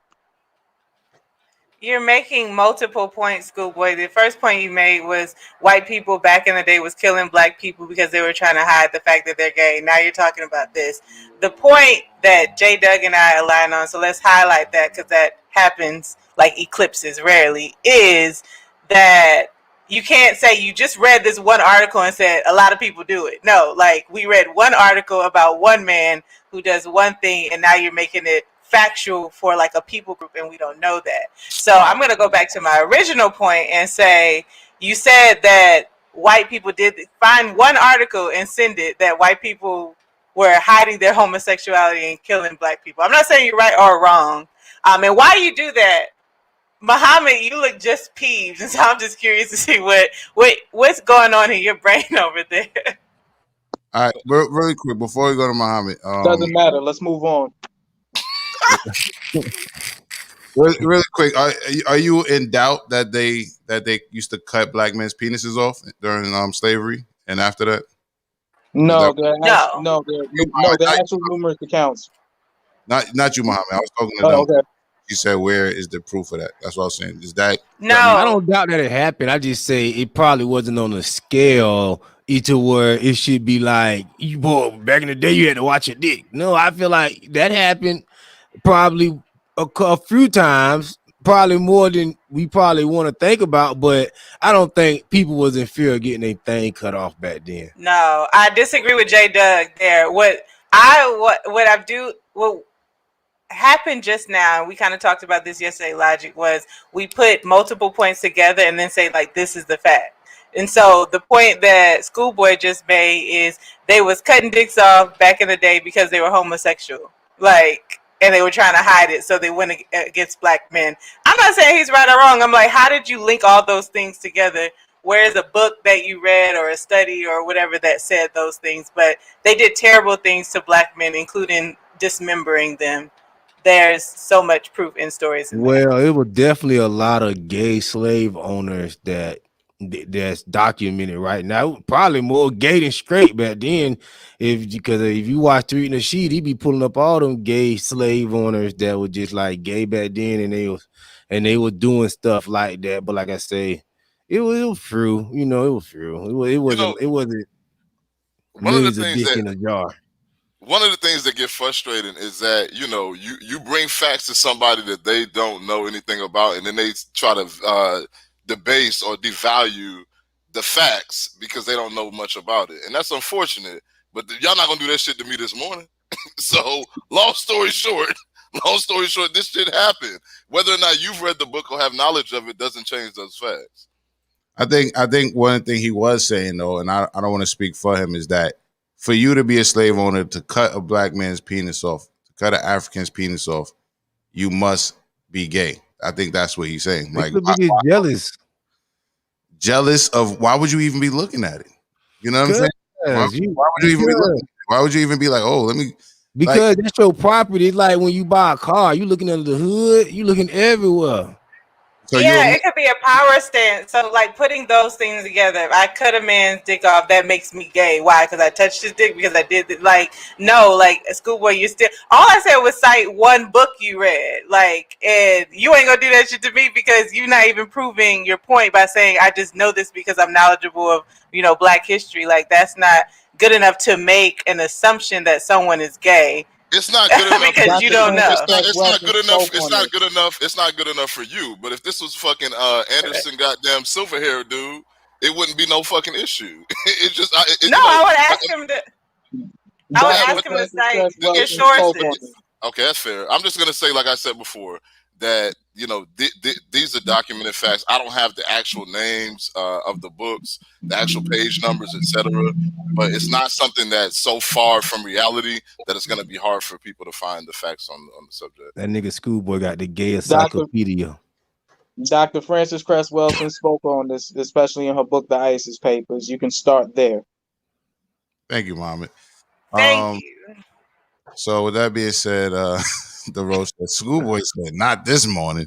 Ahmad said, facts. Why would you even think of that? That's what I'm thinking. And Lorville brings up the term that they use for that behavior, which is called buck breaking. And which also goes to, we say, could it be just jealousy or a power stance?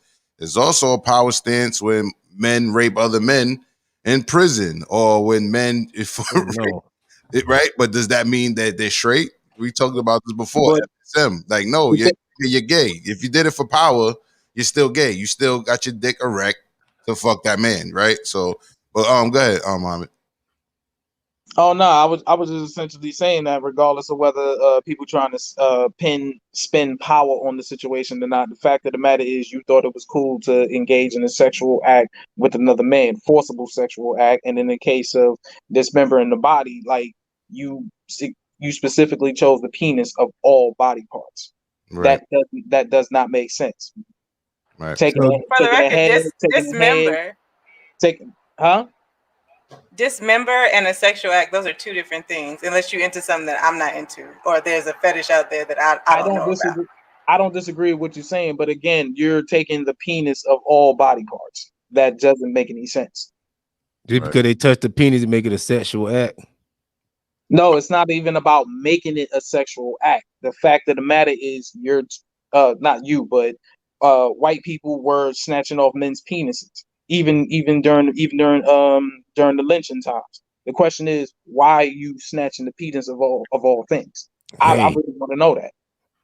Cause that's the most important part on the body to a man. Take it. Cause you know how white people they get riled up when they about to do some shit. So you got one person in the crowd be like, "Yo, take his fucking dick off." That does not make sense to me. Yeah, they be on that bullshit on that liquor. They be like, "Man, cut his fucking dick. Cut it." Yes, of course, but why? That's the thing. So it's just like a party turn up. You just turn up. Let's not make excuses for them, J-Dub. Let's not make excuses for them. This nigga said a party turn up. Okay. Yeah, it's like, because if you just kill somebody, they die real quick. But if you kill somebody, they die real quick. That's okay. There's plenty of ways to torture people without having to cut their penis off. But yeah, this is an article in something called publicseminar.org, assuming that the .org means it's a nonprofit. Something written by a professor of history at University of Illinois, Kevin Mumford. And the article, I'll leave it in the chat, says, "When the penis is property, why we can't talk about the sexuality of enslaved African men." And I also just want to throw out there that there are, subcultures that were built around the black male slave, not just the women being female slave, but black men slaves that were over-sexualized by men. You know what I mean? So in certain places where the triangular slave was started, like the Caribbean, it's still going on to this day where white men will go out there to sleep with black men. Oh no! My homegirl it has a documentary on it coming out. She went even to Brazil, where there was a big community of it, because there's a big African population in Brazil, and they even have a whole power structure set up around it. Right. So if you allow me to indulge and tell you about it for 1 minute, basically, it's really quick. They will have something called the Queen. The Queen will be the homosexual male that the white men come to sleep with and pay. That queen will also work at resorts and things of that. The queen is usually highly educated, and the queen is also protected by, guess what, a bunch of quote unquote straight men who also sleep with the queen, but the queen gives those straight men money so that they can take care of their quote unquote heterosexual families, and the woman looks the other way to it. So there are a lot of that are built around the fact that white men sleep with African males who were and or come from that slavery. So just to throw that out there.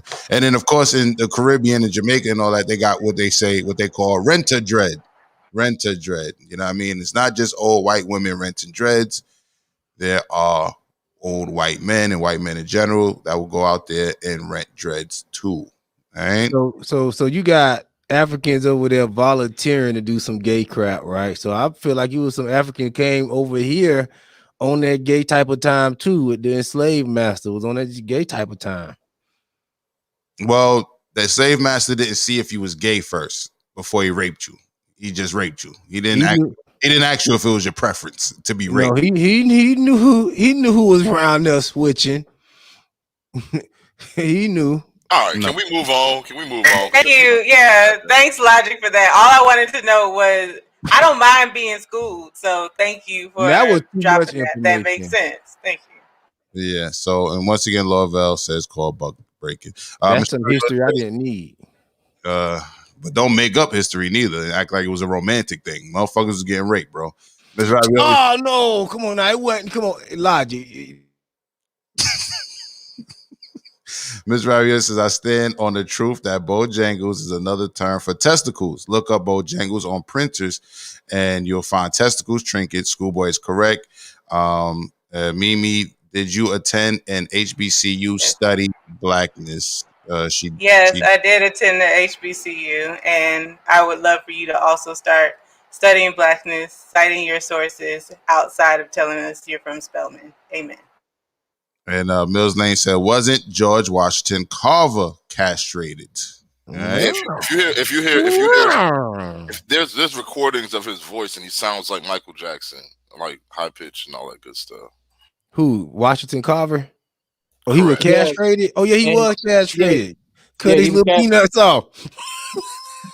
That's not funny. He was castrated by the so-called slave master to make sure that old boy didn't have sex with his daughter. Basically, he was in fear.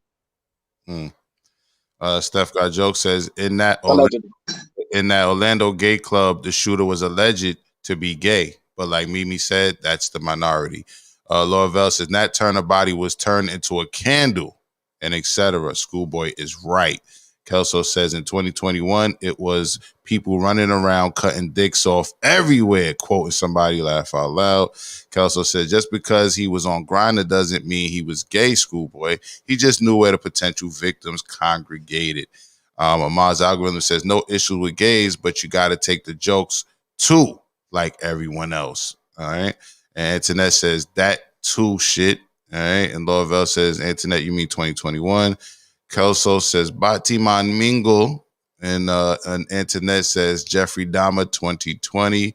Amaz Algorithm says Jody was listening to Melvin like Frog was listening to Melvin in Froggy style. You want some eggs? And Kelso said boom bye bye. And Miss Ravioli says rarely will abusers be identified via external features.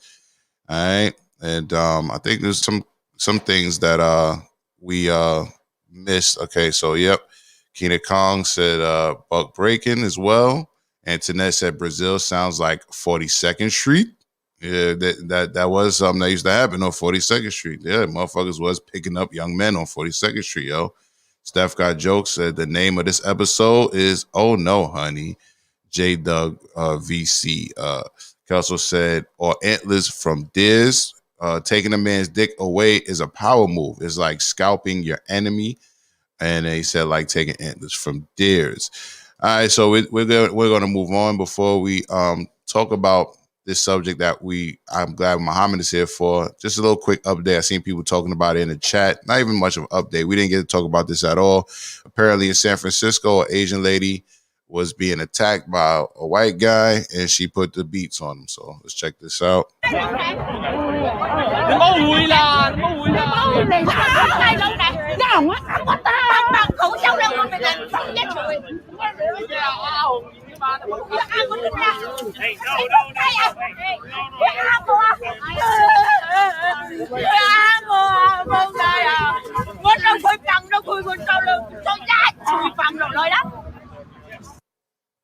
They let her keep her stick, put the beats on that man. Salute to her. Schoolboy. No, I'm just surprised. I'm surprised that they let her pick that stick up that close to the police. Because if that would have been a black person, I'm surprised. You know, I feel like if that would have been a black person, they'd have at least been in handcuffs. Oh, hold on, we got to control this situation. Like, yo, wait, this. Oh, but salute to her for beating that ass. Because he's sitting there looking like I don't want no more. Please don't hit me no more. While he bleeding out the face and mouth and whatnot. Like, that's what's up. That's what I want to see. Like, I don't want to see no more. I don't want to see no more Asian people. I don't want to see no more people being abused, taking it, crying about it, and acting like they couldn't do nothing about it. I want to see more of these perpetrators getting carted off by the police and ambulances after getting their ass beat. I'm gonna have to agree with you there, Schoolboy. I would definitely like to see more people actually putting hands on these people who's trying to put hands on them. If anybody have anything to say about that, feel free to say it now. Nope. I wanted to say the Schoolboy point is the reason why they extra cautious when they around black people, because black people are the only ones at Popeyes fighting through the drive-through window. Okay, that's why. But this is just more to add on to this narrative that Asians is being attacked now in America. They really trying to what's going on in 2020 because they done got their $97 million Black Lives Matter. So they really trying to take the shine and the victim mentality, the victim shine away from black people and kind of shift it towards Asians. So that's why they having all these Asians getting attacked stories. Asians got killed down there. So they really trying to make it seem like Asians are getting attacked because of what Trump said about the Chinese virus. So they trying to tie everything like that in together. It's another play to keep Trump out of office. So do you think that it didn't happen? No. There's a lot of false flag stuff going on around here just to keep up propaganda with the media. The media can't be trusted. I just read an article the other day where they said CNN ratings have went down over 50% since Donald Trump been out of office. So they're looking for any type of news, any type of ground to get you rolling. So yeah, you really got to watch the media now because you got so much alternative news sites that's giving true and honest news. So they're the mainstream media is making up all this stuff, and now they rolling with this Asian narrative So you just to believe? get So black you, people out the way. so you believe those are crisis actors? You don't think it was a real story? No. Yeah, the white guy sitting on there. Why the white guy on the stretcher? And that's some BS, man. White guy they sit there and let the old Asian lady be the Asian lady done turned the super Asian lady, start beating him with a stick. White guy couldn't get away. It's just a mess, man. It just come on, man. We gotta just see through what it's a game, man. It's obvious. Mimi, It's what's just obvious play. you think those are crisis actors, or you think it look real to you? What's your thoughts? Yeah, I'm never gonna doubt if it's real or fake when it comes to like violence, unless it's like obvious, like you see like the boom sign or something like that. I really am I'm struggling to form an opinion around like the whole narrative or people feeling like it's a fake narrative to push an agenda. I don't have a intellectually, I haven't put a grip on like what my stance is.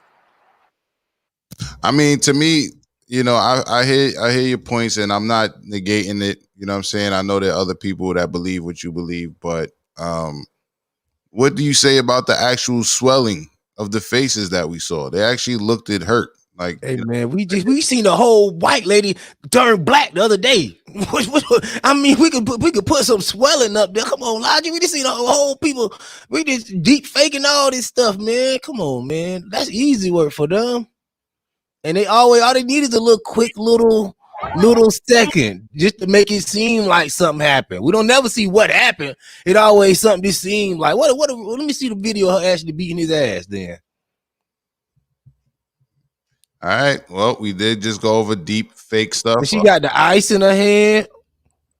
And if you getting your ass beat as an old lady, well, you bruised up all like that, you ain't picking. Come on, lady. Come on. Oh, they playing. But Asian people are a little bit different. Like, a lot of black people in our generation, she's of that generation back then, like my grandfather's generation. All of them old folks know how to fight, bro.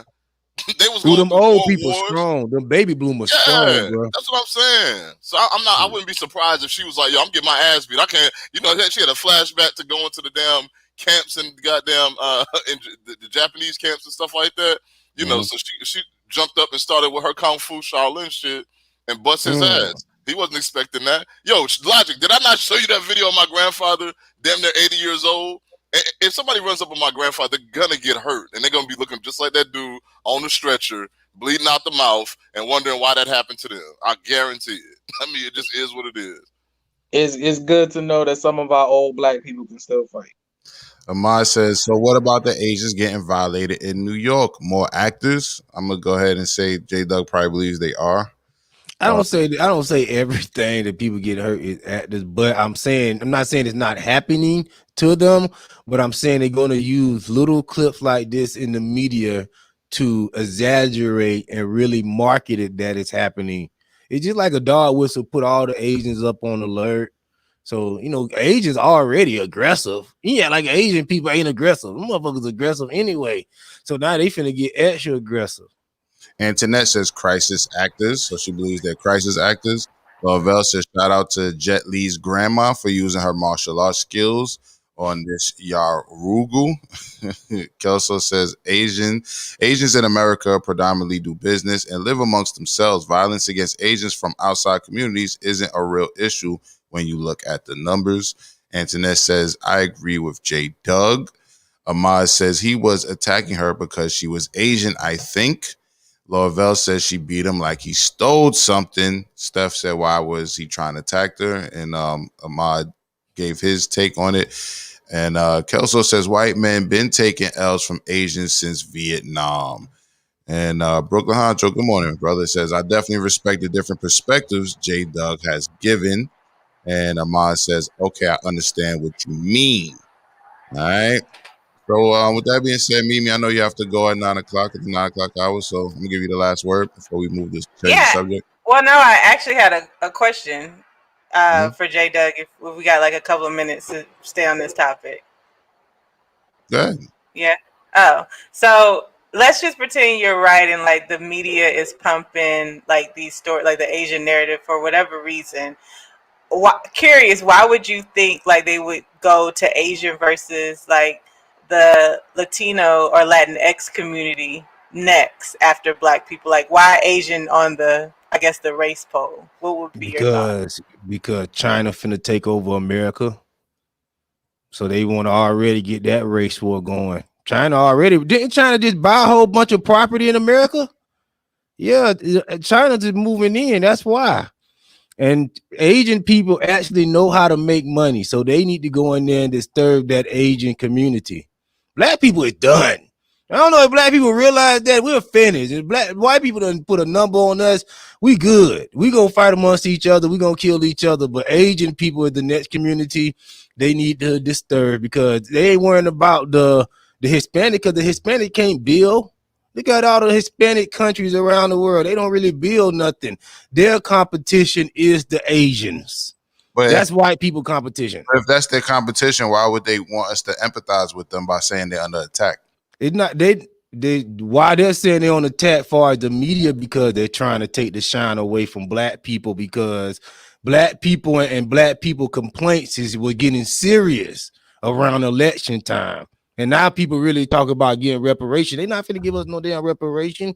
So they trying to shift the narrative and create another victim society other than Black people. But that's the whole media thing and the politics of that. But Asians are coming in, they're taking over. What you think about that, Mohammed? You laughing? The mic is on Teddy Riley, Mohammed.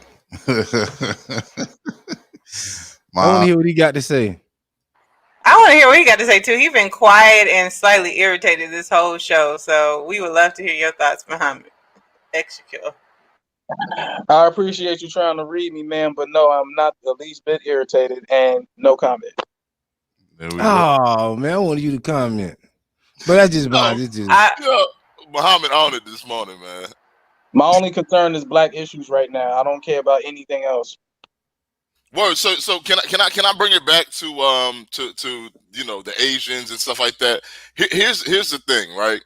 One of the things that I think that we are witnessing right now is they've already set Asians up as a model minority, right? They've already paid Asian people reparations and give them all kind of resources. Now, what we're seeing is, now mind you, it is what it is. Asians and white supremacists go hand in hand. A lot of these white supremacists have Asian girlfriends. Mark Zuckerberg married to a whole Asian woman, one of the most richest white men in the country. And we see all kind of the anti-Black sentiment that's on Facebook all day, every day. All right. So now what's happening right now is that, what's his name? President Trump opened up the door for them to say, use the excuse, we have to give Asians more resources because there's all this anti-Asian hate that don't really, we already know it don't really exist like that. Ain't never been, you know, mobs of people running down on Asian folks for the last 150 years. Like, let's stop the bullshit. It's not going down like that. You know what I'm saying? But not even the last 10 years. Yes, but they do need to have a transfer of wealth. What's the excuse for why they're giving Asian people increased police patrols, more money in their pockets to build their businesses, all the stuff that they're not going to do and have not done for Black people? What's the excuse of them doing it? Oh, well, they're getting attacked. Nigga, we're being attacked by the actual police. How come you don't just give us a check and more police patrols and actually help our community with the resources the government has? Oh, because we have to give it to Asians because people are beating them up.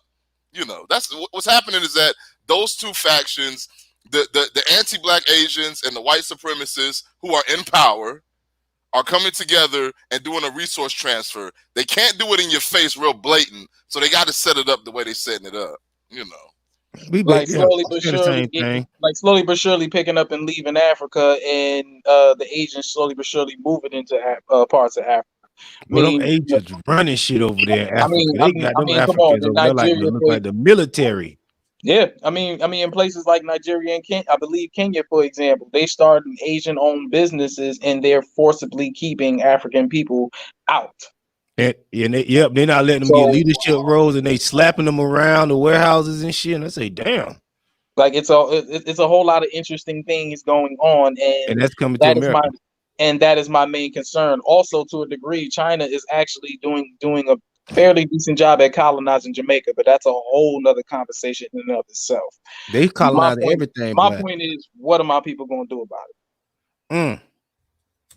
All right. So, but we don't even know what's happening to do anything about it because we be so busy. Anything white people, white liberals tell black people to fight for, we just start fighting. We don't know why we fighting. They tell us, yo, we should be fighting to keep people to let stop Trump from stopping people coming across the border. We just join in that fight, not knowing that when these immigrants come over here, they hurt us. We the most disorganized, dysfunctional community over in this land. So these people coming over here taking our resources. When they come over here, they not going to send them to the suburbs. They going to give them their voucher and dump them in the black community to suck up we already in a food desert, but then you got them coming. They know the shit. They going to dry it up. They know how to resource and they know how to motherfucking get some beans and burritos. They know how to survive when there ain't nothing, but they going to take what little we got. We don't know how to survive. We don't farm. We don't do anything no more. So they come in and that's what you get. So we fight for all these liberals' agendas and not knowing they hurt us. Because until we get established in this country, we can't afford for other people to just be flooding in. Just what it is. And like he said, transfer of power. They give them everything, reparations. They let them organize. All they do is give us lip service, attention. And then one organization, one nigga, Black Lives Matter, one person get the money, and that's it. Now you got everybody in Black Lives Matter fighting. Tamika Mallory, my son, Terrell Rice's mother coming after them saying that, yo, y'all pimped me. Y'all stood next to me to get a bag and ain't give me shit. Ain't hook out for me, ain't check on me, didn't do nothing. Michael Brown people coming out saying, well, my money. Come on, man. It's a mess now, but the news ain't even talking about that. Now let's stop right there real quick. Mimi, do you have to go now? Because that's the topic we were going to talk about for the rest of the show. I kind of want to listen in for a little bit, but I'll leave in a second. I'll do this and log off when I really, really have to. But I move some stuff around. It's fine. All right. So really quick, I'm gonna read some of the comments. Lord Vel says I support Internet's message on Kamala, the fake black. Internet says Kamala is not black, she's Asian. Lord Vel says not only the police, schoolboy, but other races. Mills Lane says women rights, black rights, LGBTQ rights, now Asian rights. Can't see the comments. I didn't put it up. I'm just reading them right. He said LGBT rights and now Asian rights are up to bat. Internet says Asians came to the Democratic Party with money and agenda like the LGBT and the Obama and white supremacists and Trump. So they are victims or have authority now. Plus Kamala is Asian too. Theta Hedge Capital says coverage of Black Lives Matter. Pressure, good morning, says they have taken the reins on colonizing and repurposing of our resource. America owes Asia heavy wolves in sheep clothing. Ahmad Zagman says, where all the money from from BLM? Why didn't it reach any hoods? Why didn't they hit our Cash Apps? Laugh out loud. So speaking of Cash Apps, here's the matter of fact, let me pull up this little clip and let's get into it. And we just change our background a little bit. Here we go. So this is Miss Tamika Mallory. This is Miss Tamika Mallory at the Little Babies performance at the Grammys. She did what most would consider a powerful piece where in the middle of the performance, she did a speech and then Little Baby came out. And I assume he was rapping about, some type of form of, conscious-ish rap. I don't want to play it because I don't want us to get us flagged or anything like that. But she came out at the Grammys, did a little piece, and some of you might remember Tamika Mallory from another speech she did that was very well received on YouTube and Facebook. She kind of went viral giving the speech, and I might play it a little later. But upon this, earlier this week, Samaria Rice, the mother of Tamir Rice, called Tamika Mallory a clout chaser for appearing at the Grammys to promote her organization Until Freedom. Let me take this down so before it keeps going on us. And so yeah, that's what J Doug briefly spoke about. He talked about Miss Rice talking about calling her a clout chaser. And Rice said Tamika and others associated with Black Lives Matter movement were capitalizing off the Black pain and the expense of their dead relatives. Since then, Rice got together with Lisa Simpson, the mother of Richard Riser, who was shot and killed after being accused of shooting at police officers, to release a joint statement on what they think, what they would like to see going forward from social justice activists who work on behalf of the Black community. The statement addressed Mallory, Sean King, attorneys Benjamin Crump, and Lee Merritt, one of the Black Lives Matter's founders, Patrice Cullors, Melania Abdullah, and Black Lives Matter Global Network. The statement asks that the aforementioned individuals, individuals to stand back and stop monopolizing and capitalizing off our fight for justice and human rights. We never hired them to be representatives in the fight for justice for our dead loved ones murdered by the police. The activists have events in our cities and have not given us anything substantial for using our loved ones, they quote her saying. Images and names on their flyers. Rice states that for Crump, she was unsure whether she even fully knew the laws in the state of Ohio, and she fired him about 6 to 8 months into Tamir's case. And they also call it saying, we don't want or need y'all parading in the streets, accumulating donations, platforms, movie deals, etc. off the deaths of our loved ones, while the families and communities are left clueless and broken. Don't say our loved ones' names, period. That truth hurts. And they have a list of demands. It's only 6 demands, it looks like, or 6 requests or whatever. 1, step down from the spotlight of our fights. Do not do any more interviews, make any more t-shirts, or hold any more press conferences or events in the name of our loved ones. Do not use our loved ones to market any events. 2, Black Lives Matter Los Angeles should pay me, Lisa Simpson, as I am the mother of Richard Riser. They had a press conference for the 49-day encampment, which when my son Richard Riser got killed, they raised $5,000 for my son's funeral. I never received 1 penny. 3, financial assistance for the Tamir Rice Foundation from all who have exploited Tamir's Rice, Tamika Mallory, Sean King, Benjamin Crump, and Black Lives Matter Global Network. I, Samira Rice, purchased the building in 2018 and it needs remodeling, operation funds, etc. 4, housing funds for Lisa Simpson, as I'm battling homelessness with my current children. My son Richard Riser was killed by LAPD, and I was offered no assistance from BLM. I am currently living in a motel with my children and need funds for housing. 5, support the Tamir Rice Foundation and make all requested donations there. That is www.tamirricefoundation.org. And 6, send personal donations to the cash apps of $ Samaria Rice and $ Lisa Lee 693. And I'll put that in the description. So when J Doug first came back, we also showed the video of Michael Brown's father, right? And another activist who did all the speaking in that video, demanding that they wanted $20 million from the group to help their community.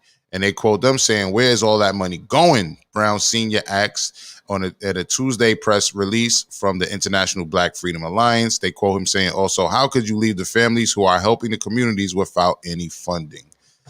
All right, so that's the topic. Where's the money from the Black Lives Matter movement? $20 million is what Michael Brown's father was asking for. And we heard the list of demands from Tamir Rice's mother, Miss Samaria Rice, as well as her new comrade, and let me not mess up her name, Lisa Simpson. Is it Lisa Simpson? Is it Lisa Simpson? Hold on, let me. It really is Lisa Simpson, and it's unfortunate that that's a famous cartoon character. Yeah. All right. So there's that. All right. I'm gonna go ahead and start with J Doug, man. You had some strong words that you said, and if you want to say some more based on what we just said, feel free. And I'll start with you. Your mic is on Teddy Riley, sir. Yeah, like I was saying, these activists and these groups get together and they collect money. One person get rich, and then the rest of the community suffer. The Democratic Party basically played black people last year, along with all the other organizations, acting like they were so pro-black, and they only did that because it was election time. Then they needed to activate black people for election. So they used us, and now they trying to get rid of us with the Asians. Pretty much. They want some other victims on their hands that can really do something for themselves, because now it's time to really do something for us. They don't really want to do nothing for us like that, other than a stimulus check. So let me get a little more specific too, though. How do you feel about the fact that, like in particular, Lisa Simpson and Mr. Mario Rice are coming at Tamika Mallory for clout chasing, for doing the Grammys? Like, let's start there. Like, should she not do the Grammys? Should she not be able to build your career off of your talents and your ability? Don't come using people suffering and pain to build a platform for yourself. I didn't know who Tamika Mallory was until they shoved her in front of all the actual victims and parents and the people that was actually suffering. They were pushing her and my son out there all on the Breakfast Club with his crazy lips, all on the Breakfast Club, talking crazy, looking crazy. And I say, man, look at these people. The Democratic Party put them there. They was only there for that reason, to be orators and to speak for black people at that time. They got their check. Now, like she said, they got movie deals, they got podcast deals, and then the people that's actually victims, they didn't get nothing. They just sitting back looking like. Let me play devil's advocate really quick. Are you sure the Democratic Party put them out there? Or I'm positive. Hold on. Or was it one of those things where somebody saw work to be done or a space to be filled and they filled it? I'm positive the Democratic Party hand-picked those two and put them out there like that. I'm positive that happened. That's or Tamika Mallory and my son was not a grassroots organic thing. No. My son was out there doing the work before. He was out there doing his thing locally, but you talk about he wasn't doing nothing on no national scale to where people could say, yo, let me put my son out there like that. These people get money and donations from other organizations to even travel to go to those places. Okay. My son ain't got no money. Okay, that's a good point, right? People will pay you to come speak at their conference, event, etc. That I can. No, I'm talking about they get money to go to those protests. They get sponsored to even go there and put boots on ground. Once again, I'm still going to say conference, event, protest, whatever. People do get paid to travel, right? But they paid after they create that clout or momentum because they have a name. I mean, if you don't have a name, if you don't have a following, people are not going to just pay you. They could have paid anybody. They could have paid you. They didn't pay you because you don't have 100,000 followers already or whatever. Well, like I'm saying, Tamika Mallory, she did a thing on Twitter, but like I'm saying, she used that to catapult her, because just now that getting attention. Oh, I'm getting locked up again. I'm going to jail. All that come on, man. That's drama. That's drama. That wasn't sincere. It was about her getting some money. All right. Because I feel like if it wasn't really about her getting no money, she probably would have just, if she wasn't getting no money, she would have probably went to one protest and would have went her ass back to work like everybody else. All right. Mohammed X Shakur, first of all, tilt your camera a little bit. You're getting kind of like, when I take a comment off, I don't want your name to, cut in. Yeah, there we go. All right, Mohammed X Shakur, I want to give you the floor really quick, man. What's your take on all this? Should Tamika Mallory and people like that, should they not perform at the Grammys? Should they not come to the protest if they have a little following? She, like J Doug said, even though he raised some good points about them being paid to travel and people may be paying them sometimes to travel. Should they not fill that void? Should they not fill that gap? just because they are good orators or whatever and they have a following? Should she had not took this job? Was she clout chasing? What say you? First off, fuck the Grammys because it's a white award show, so I couldn't care less what they put on there. That's one. Okay. Two, if these particular individuals were actually genuine about their approach instead of just making money off of Black trauma, then they should also be donating to the spaces that they actually are going out to, especially towards the people that they so-called speaking up for. Because Okay. at the end of the day, let's really call it for what it is. It's clout chasing. I'm not saying she's doing it because I don't know if she's established a pattern of doing it, but there is a whole lot of there have been a whole lot of entertainers that have been doing a whole lot of name dropping, and unfortunately, there's been a lot of artists who are now getting their names established because they're making portraits and murals of dead brothers and sisters. So Black trauma, unfortunately, is a business.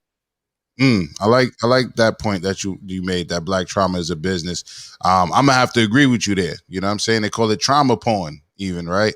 But isn't that the same thing they accuse Malcolm X of, being a clout chaser, being someone who, you know, puts himself in front of the movement because he can actually speak well, because he actually was able to garner the support of the people, the followers, etc. Isn't that the same thing they accused him of? Yeah, but the only difference was he's a minister.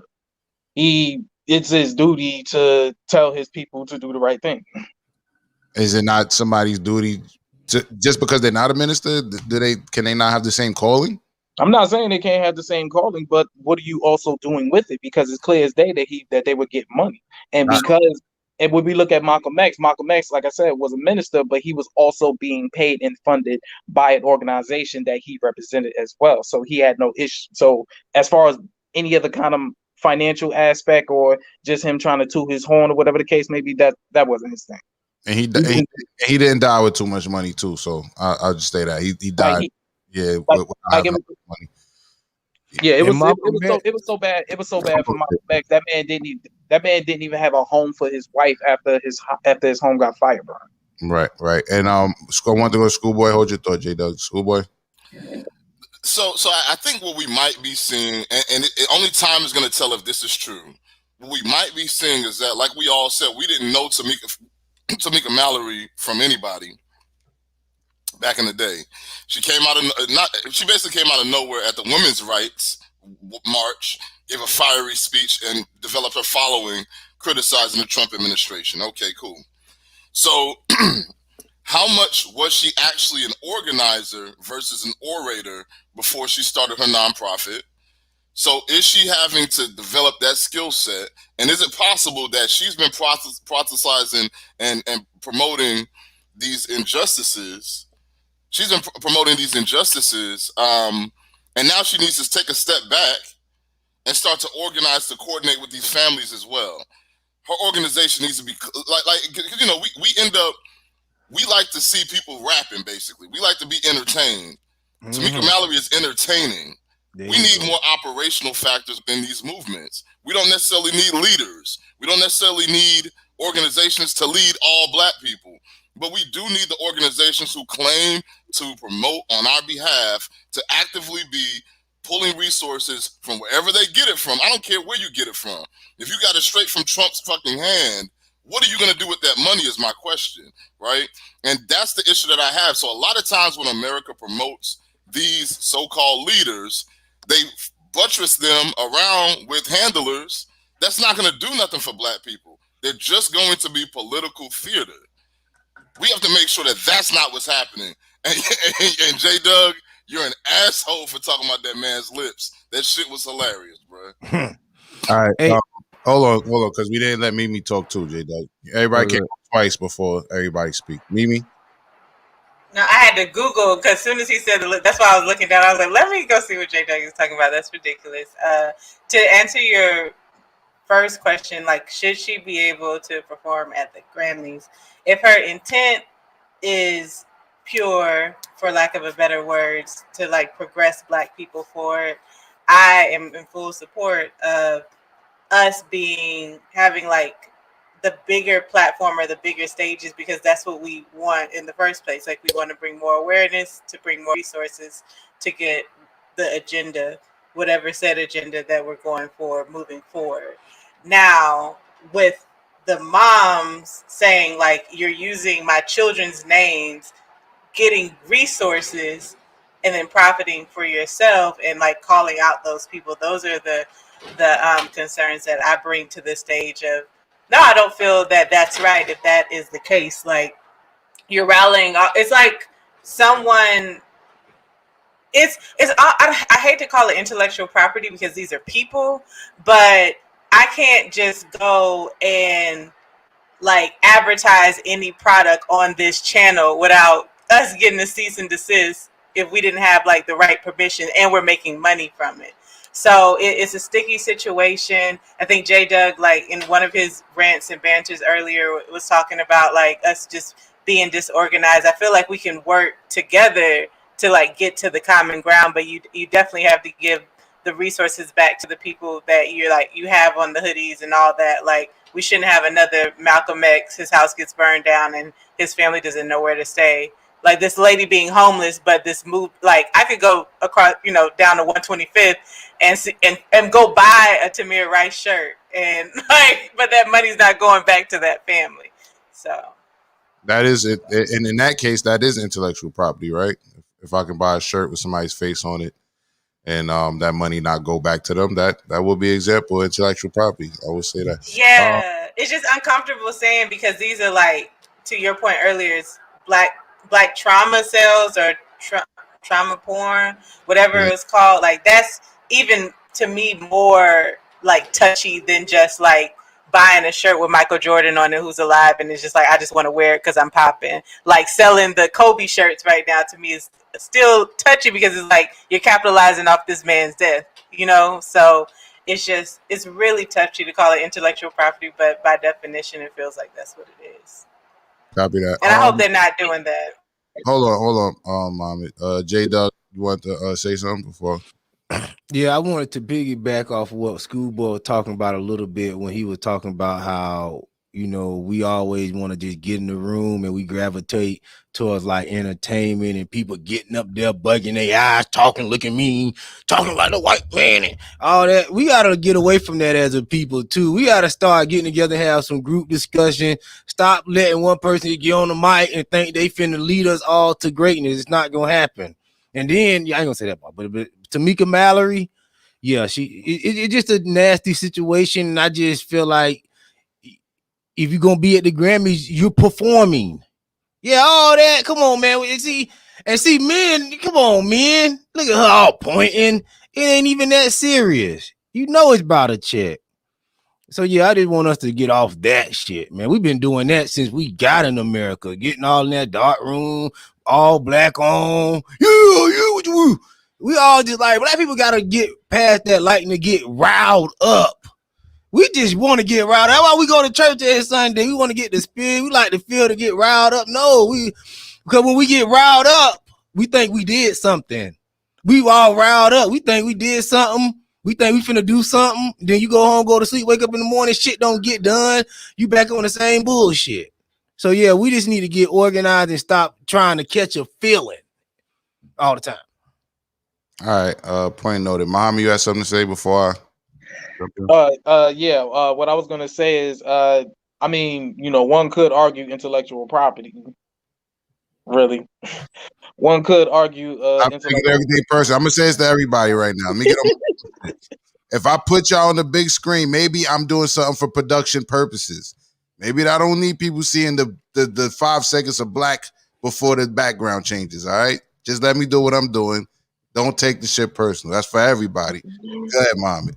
I got you. What I was trying to say is the whole intellectual property thing that can be argued. That is not up for debate, but however, that is somebody's son.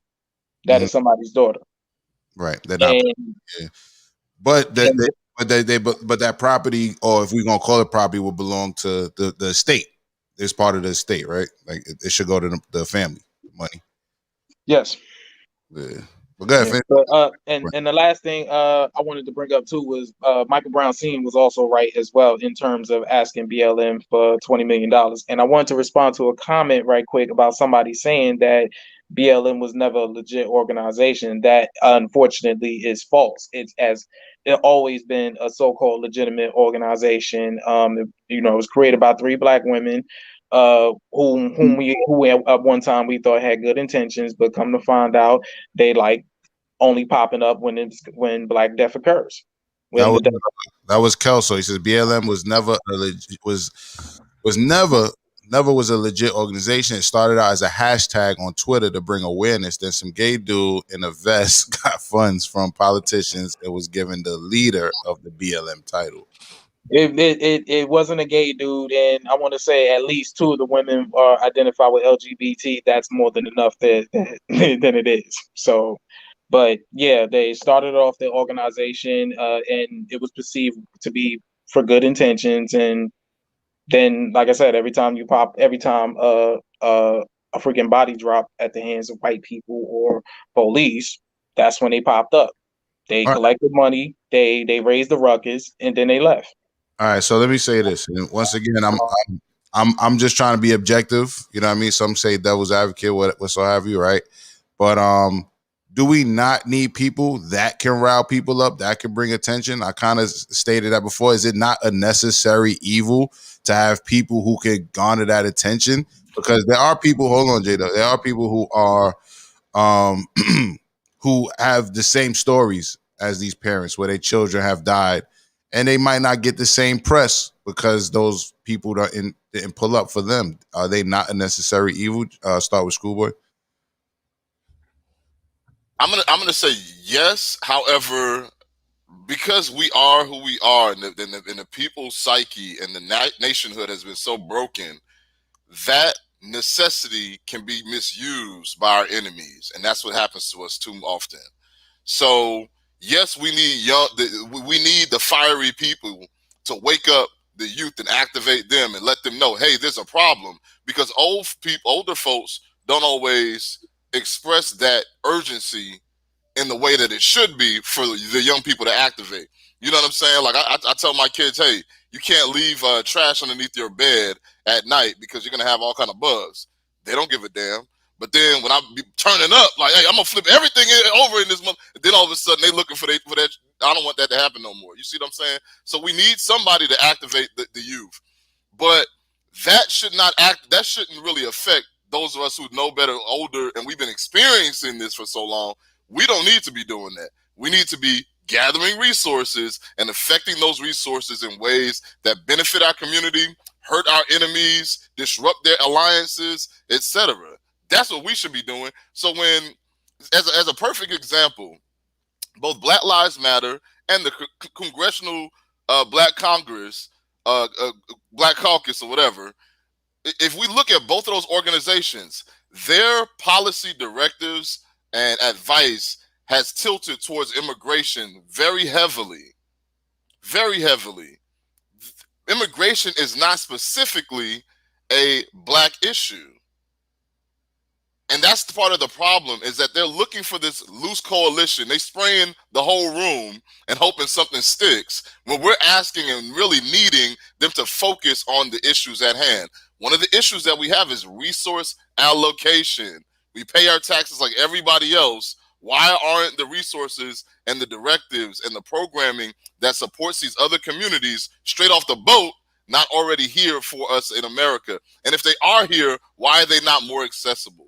Why is it that an organization like BLM can collect, at this point, or be associated with billions of dollars in resources coming into that organization? I don't want to just see a community center with fucking basketball hoops in our neighborhood. I want to see actual assets like a garage that can teach us how to be mechanics, a service that anybody in the city could use. I want to see computer labs that are teaching kids how to program and fix computers and networks. That's something that everybody in the community can benefit from, along with the outside nation, America. What I don't want to see is we go in there and the majority of the building is a damn auditorium where they have weekly fucking fashion shows and talent shows. But that's the kind of stuff that they give us and then talk about progress because they put a dead person's name on it who got shot by the police. Come on, bro. Like, are we gonna continue to be misled that way? That's the reason why I can see why Tamir Wright's mother is upset. That police officer didn't go to jail. He's not dead. His family didn't see any real issue with paying their bills, etc. What is Black Lives Matter doing about that issue specifically? They could go and put him through the ringer just like they did with O.J. Simpson. They could be taxing his pockets right now. They could be having the investigators tracking him. Hey, he just busted a stoplight. Call the police right now. Get him harassed like they get us harassed. We could do that. But they're choosing not to in the vein of, oh, we need to have a coalition with the Asians and the Latinos. Bruh, that's not what we need right now, because if that was going to solve the problem, that would have already happened when the Panthers were bringing, and I'm sorry for skipping all over the place, but the Asians were bringing, we brought that Asian guy in, he armed the Black Panthers, and years later we found out he was a damn informant. So we don't need all that other shit that they're trying to bring into our community in terms of the coalition with all these other people while they neglect our issues. We need to focus on our issues and get our issues handled. We don't need a coalition because these coalitions keeps proving over and over and over again that they're just there to sabotage our actual progress. All right. Internet says fact schoolboy. Mug says BLM Democratic fundraising tool. Data Hedge Capital says resources do come to the Black community. Most just spend it on Jordans and eyelashes. Mug says the reason why Malcolm X was assassinated was confronted, and he was confronted, and when he went in a direction and everyone followed that direction, no violence at all showed he had influence. Kelso said there isn't one BLM organization, it's numerous nonprofits using the title. I looked into it. Mug also says notice you don't see them around now, not until it's election time. Kelso says BLM isn't a legit organization. Look it up. No one owns the right to the name BLM. Also see Ray Davis was pushed in the media as the leader. Mug says BLM equals white supremacist dream. Redemption says Judge Ja. She's joking. Miss Ravioli said, make no mistake about it. We are all intellectual / non-intellectual property. The real question is, can one recognize, consume, and digest that reality? One of the hardest things to see is self-truth. So I'll leave it there. I asked you the same question. I posed the same question to the rest of the panel. J. Doug, is it not a necessary evil for people who can get people riled up? Is that not part of what is needed? Is it all just we need to be quiet in the room? Or is it people need to be riled up to see that there's a problem and we can do something about it? Is this, I think they call it a war drum. You know what I'm saying? Like, do we not need the war drum? I agree with what Schoolboy said. We need somebody there to wake up and rile up the youth, which should be their parents. Okay? They should be their parents, waking them up, riling them up, informing them. Now, see, what Black people as adults, what we should get together do, what we should get together and do is, when we get together, take out the emotion out of everything. See, other groups get together, Asians get together, white people get together, Italian get together, but it ain't no music, it ain't no dancing, it ain't nobody up there with their eyes bugged out, looking all crazy. It's people in the room discussing a plan like they got some sense. They formal, they sitting down, they putting a plan together. Nobody's getting emotional. They're not complaining. They're not just talking about the problems. They're not trying to make people feel good. They're getting together and they're strategizing. They call them think tanks. Well, they in there think tanking. They're not in there acting a fool. J. Doug, that's a good point. We do need more think tanks, but to say that white people don't get together and act a fool and play loud music, but it's a time for everything. But when we get together, stop right there, right? You just said it. It's a time for everything. So that's the question I'm asking you. Is it not a purpose for that?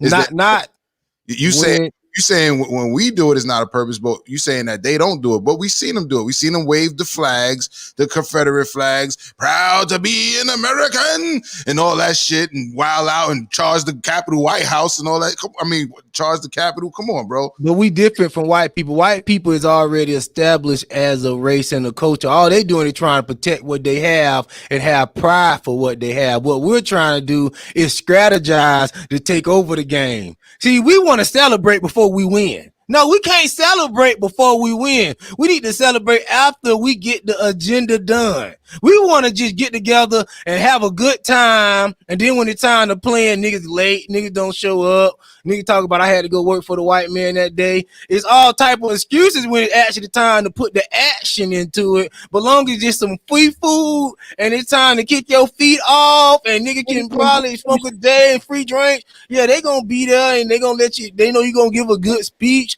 They gonna feel good for the moment, but they don't want to really do the work. So that's why we need to take the emotion out of it. So then what that'll do is the people who want to just feel good, they not gonna come.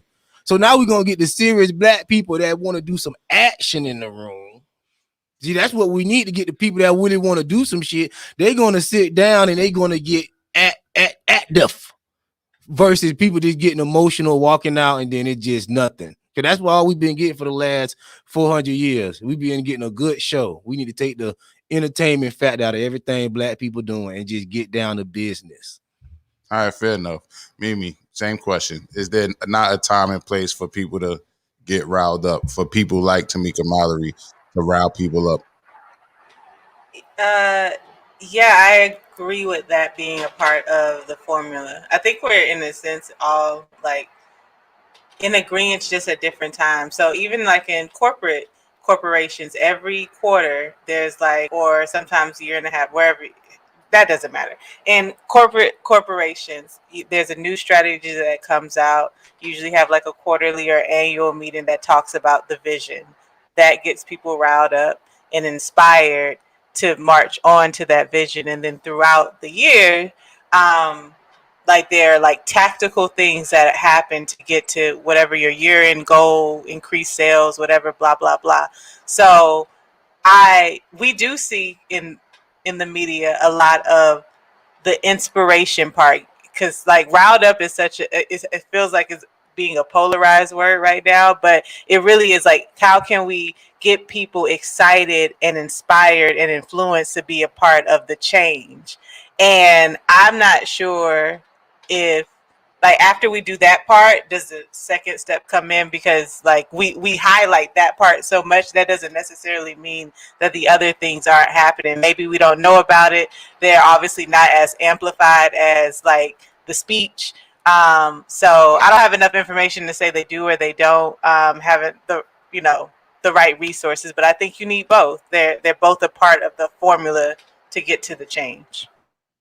All right, I like that. Mohammed, same question before I probably pose one of the last questions on this whole case. Mohammed, is there not a time and a place? Is there not a need for the quote unquote clout chasing of the rappers, of the orators, the people that speak and rile people up? Is there not a need for that? No. Explain. Why not? In your words. We live in a very interesting age where instead of I guess you could say collectively waiting for the next piece of big news, we can honestly just pull it up on our respective smartphones. Mm-hmm. Like, and Facebook is a prime example of that. I can't count how many times that when a brother was murdered by a police officer or a white supremacist, and we go back to not doing anything about it. But when it happens, I see timelines full of people making posts about this individual. Mm-hmm. So you saying that So in essence of what I'm saying is like, as far as do we need clout chasers or do we need battle people to rally up the troops? Nah, like we literally see what's going on. What we should be doing is taking the time to organize and figure out the next move. Because the problem is looking in our faces. We're not stupid. We see what's going on. All right, fair enough. Data Hedge Capital says niggers electric slide at the rallies and disappear when it's time to actually do some work or take some action. And for the record, I can't stand the electric slide. But what I will say is, go ahead, Mama. Go ahead. Oh, the last thing I wanted to point out was Schoolboy is absolutely correct, by the way. And I wanted to point out the fact that there are actually Black organizations in our respective communities that are trying and fighting to, get funding for some of the things that they do. I mean, honestly, Logic, your homie who started the school, Yeah, he could use a couple of dollars from BLM. Yeah, yeah. But to go to Q, and I want to watch what I say because that is the homie or whatever, and he does have a large following online, but he got that following by being vocal, by producing for rappers, by having rappers stand next to him at his Instagram live videos, having rappers stand next to him when he's making YouTube videos, by going live and talking to people, and he eventually, like J Doug said, went national. Because people would say, yo, I like this guy's video. I like what he's saying online. Let me pay to get him to travel to my state, which I've seen personally, because when I was living in Oakland, people flew him to California and paid for him to bounce around California to different parts of California, because we were in LA and in Oakland, you know what I'm saying, for him to come speak to them. Now, everybody didn't pay, right? But there were people who paid and then for him to make his rounds because they were influenced by his videos. I don't disagree with that. However, though, he's the headmaster of the school. He should be able to have somebody else do that for him and bring the funds back to him. So his main focus could be teaching on the children. I'm not saying he can't do both. In no way, shape, form, or fashion am I trying to like downplay the man and try to disrespect his position, because he does what he have to do to look after his school, and I wholeheartedly respect that. Right. But what I'm trying to say is, if we are really serious about it, if we are really serious about being a community and we're really serious about helping each other, that man shouldn't have to tirelessly travel consistently to build up the funds for his school. He should be able to stay home in New York City and focus on the children. All right, fair enough. Mimi?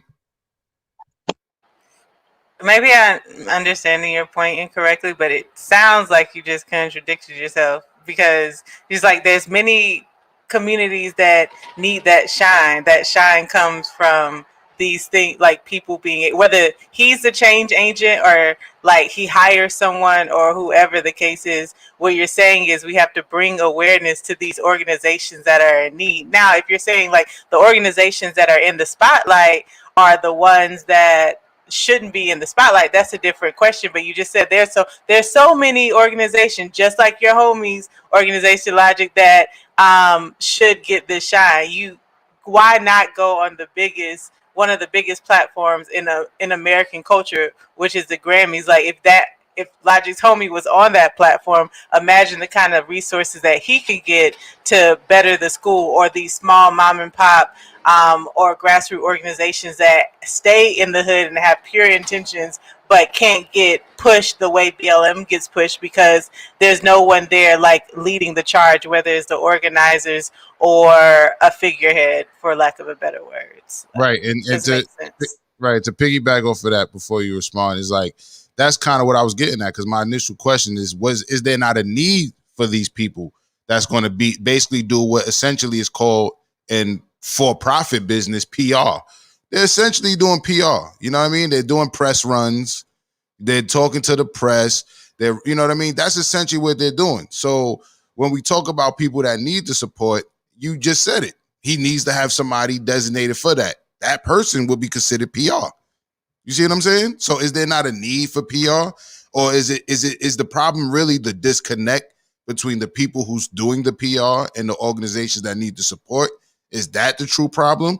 Because to me personally, I don't think the true problem is in the fact of people being able to garner the attention.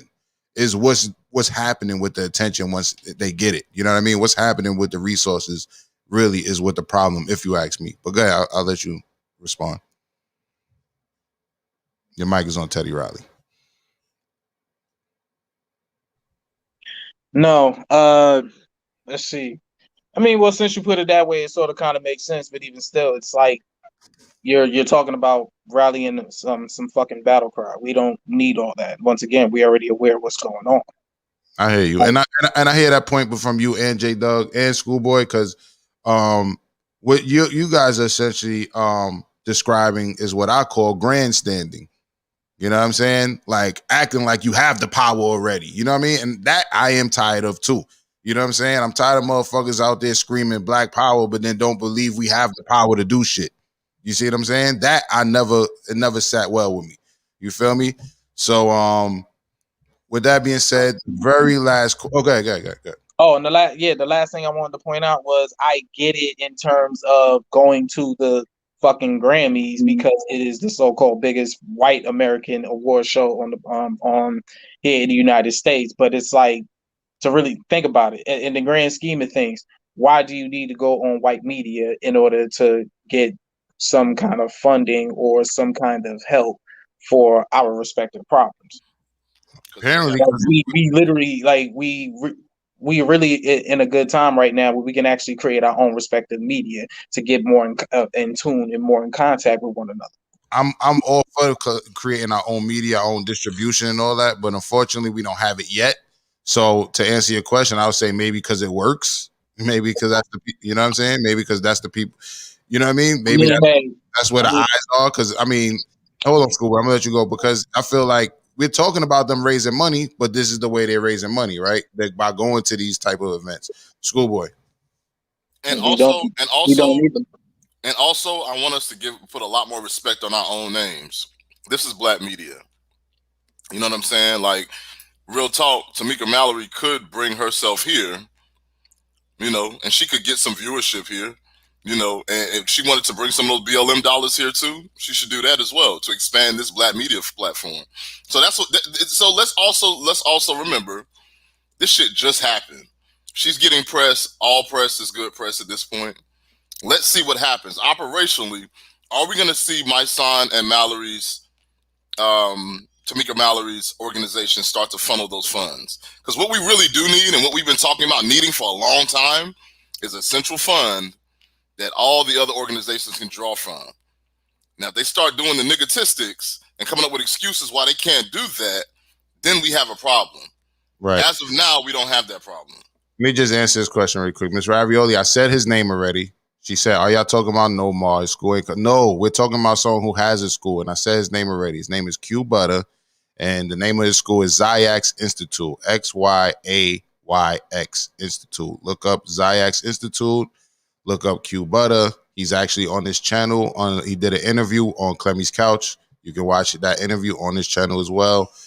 We're not talking about Umar. We're not talking about a school that doesn't exist. We're talking about a school that does exist and can use your support. With that being said, really quick, money. They talking about money. Mike Brown's father is talking about the activists in Ferguson. We're talking about 20 million. One of the things that these ladies were talking about, Miss Samir Rice and Miss Samir Rice and Miss Lisa Simpson talking about they need cash apps and they need money. Are they guilty of spending the money they got wrong and they just need more money from these people? I mean, if you look up Tamir Rice, one of the first things that comes up from 2016, Tamir Rice family to receive $6 million. You look up in Mike Brown's situation. I forget how much their family was supposed to be receiving, but I'm about to pull that up. But I believe they were supposed to receive, I think 1 point something million or something like that. So is it to be objective, right? Objectively speaking, did they just not use the money that they did get right? It costs to run organizations. Say it again. No, I said it costs to run organizations, and truth be told, we might not even know how much it costs for them to run their respective organizations and other events that they got going on. To be honest with you. Mm-hmm. Not only that, we're also dealing with that whole like lottery mindset where you ain't never had no money like this before. And I always tell black people, myself included, I've spoken to a financial advisor before. I've been inside of the financial service industry. We as black people have to start speaking to our financial advisors. That's what everybody else does. You have to have a strategy for the next 20 years with your money. If you don't, somebody can give you $5 million today and you can be broke next week because you're broke now. You don't have no habits to protect that money. So yeah, it's really unfortunate that she's out here asking people, are we saying that Tamir Rice's mother is saying that she's impoverished at the moment? No, the other mother is saying that. Nah, But Lisa Simpson, and her name is Samaria Rice. Samaria Rice, I'm sorry. So Lisa Simpson, has her family been paid out some kind of Benjamin Crump bill?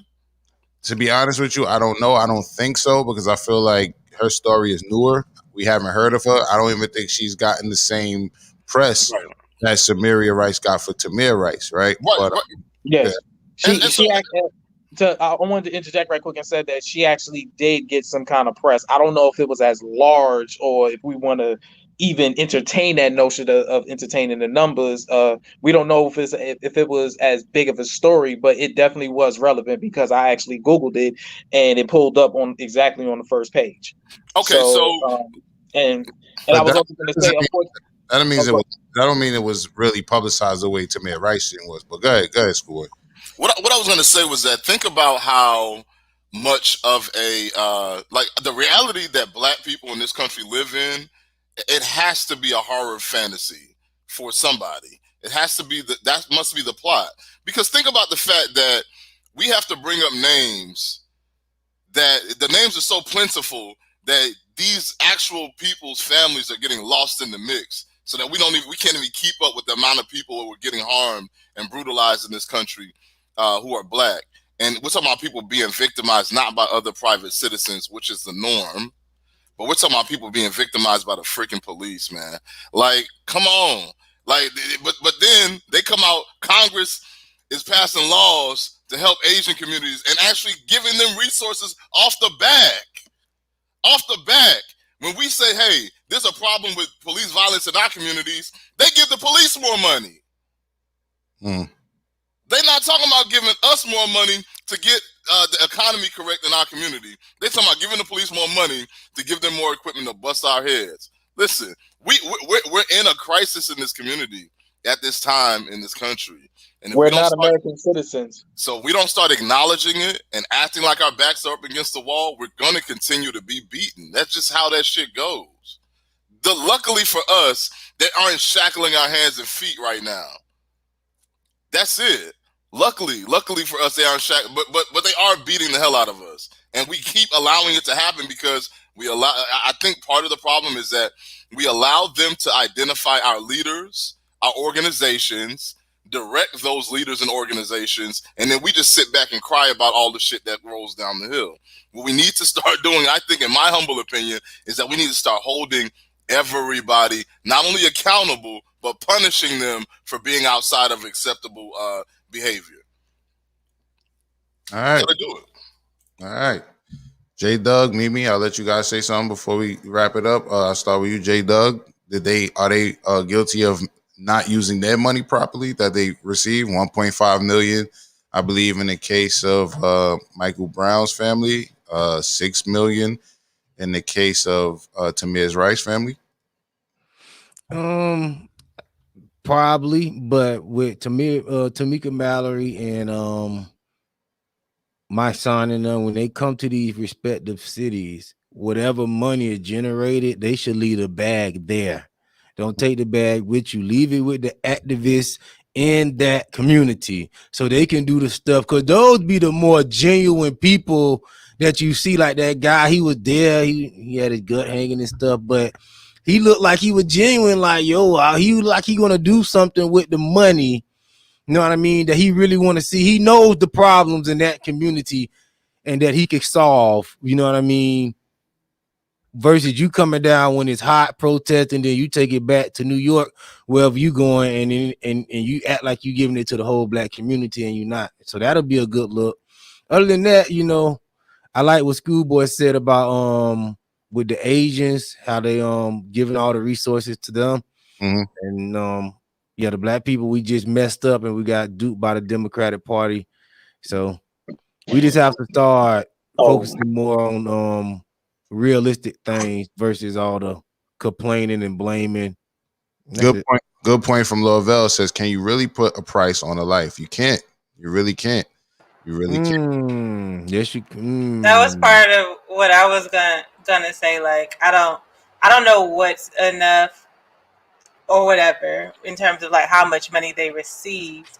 I know I've said this before, but to Schoolboy's point today is like when you get a large lump sum, like go to a financial advisor first. And then I think someone talked about like, oh, it costs money to run organizations. Who's to say that? I'm not saying you're wrong or you're right. If the agenda is once you're part of this, terrible fraternity of like your child got killed, that you have to have an organization to run with it. Like that is not mandated. Now you have to have a organization. You can, but it's not mandated. So like to have $1.5 million seems like a lot of money to me. To be able to use. I also haven't had a kid that got killed, so I don't know what that means in terms of legal fees and all that, like how that actually breaks down. But I am concerned, like if she, like her putting out, like, okay, she's near homelessness and y'all should help me. I'm battling with that because I'm not a mother with kids. I'm not one that had, so I don't know like what it means to say. I don't feel comfortable saying like, well, she need to get a job or go make something or like whatever the case is. But the overlying thing that comes with the money is like the settlement is there. I hope like it was used properly, and then it just happened like there's no more left. If people are still making money off of the name of your child that got killed and you're not a part of getting some of that resources, I think you should have that. But it seems like a lot of money to lose and then come back to the community is like, well, y'all still owe me. Like, I don't know if that's, I don't know if that's like the way I would move. To be clear, I don't know if Lisa Simpson received money, but it was Tamir Rice's family and Michael Brown's family that received the money. But it's Lisa Simpson was the one who's saying she's battling homelessness. But right. Like you raise a good point. Like we're not part of that fraternity, that tragedy fraternity. We don't, create or forbid, any of us ever have to go through anything like that. You know what I mean? Me personally, I don't think there's a price for a life, and I probably, I don't even want to think about what I would want or have to do in that scenario, right? But it's just a question I raise out of being objective, like especially in like Michael Brown's family's case. It's like y'all received $6 million and now y'all want $20 million for this organization.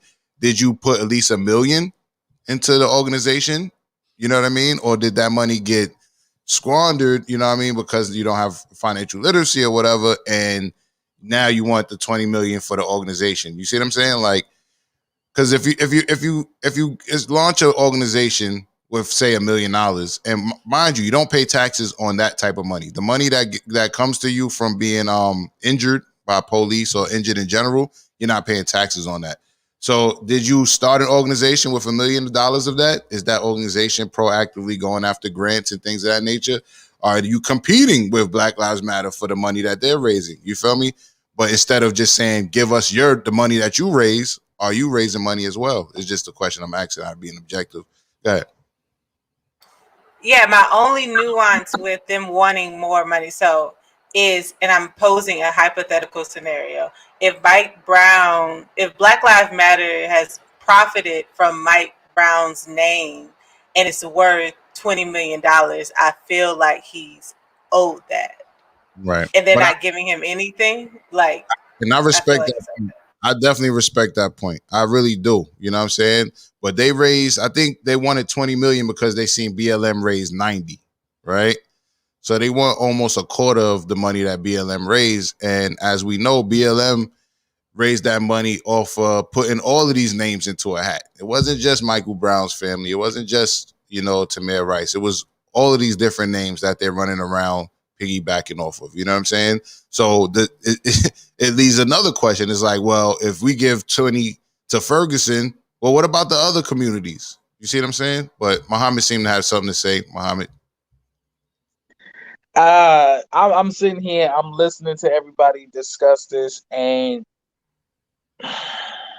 You know, a thought just occurred to me, and you know, it kind of goes back to what I initially said, probably a couple of maybe back in first season, that we really need to start asserting that Black Lives Matter. We really need to start putting it in play, and we really need to mean we really need to mean what we say when we talk about Black Lives Matter. And I say this because these are not just some random ass people who are simply trying to make a buck. These are parents in mourning, and plain and simple, they need help. So we can't sit here and talk about how much we care about Black lives, or that we should rally the cry, so to speak, when where these people are asking for help and we're ignoring Who's ignoring them? them. Who's ignoring them? I'm saying, like, collectively speaking, we. And I'm not saying, like, you know, you, me, Schoolboy, and J Doug are supposed to put bread in these people's pockets. I'm not trying to say that. But what I am saying is that if we're gonna really seriously talk about advancing as a people and really starting to care about our communities, again, you know, in Ferguson, Michael Brown Sr. should have been, the community honestly should be doing all they can to look out for him in the first place. Right, but he's not asking money because he's homeless. They're asking money for organization. It doesn't matter whether he's homeless or not. No, listen what I'm saying. Don't just talk. Listen what I'm saying. He's not asking money because he's fucked up. When you say he needs help, they're talking about an organization that they're building that is not Black Lives Matter that needs that money. They weren't asking for that money for personal gain. They're asking for that money for their organization. Yes. Okay, so if they need help. Right. If they need almost a quarter of the money BLM raised, right? I don't see a problem with that. What I'm saying is, what about the other? Who's to say? All right, so if a quarter goes to them, to Ferguson, what about all these other communities that have children slain? Do they deserve a quarter? It ain't just for communities with children slain. You see what I'm saying? So I'm objectively asking the question: if they already received 6.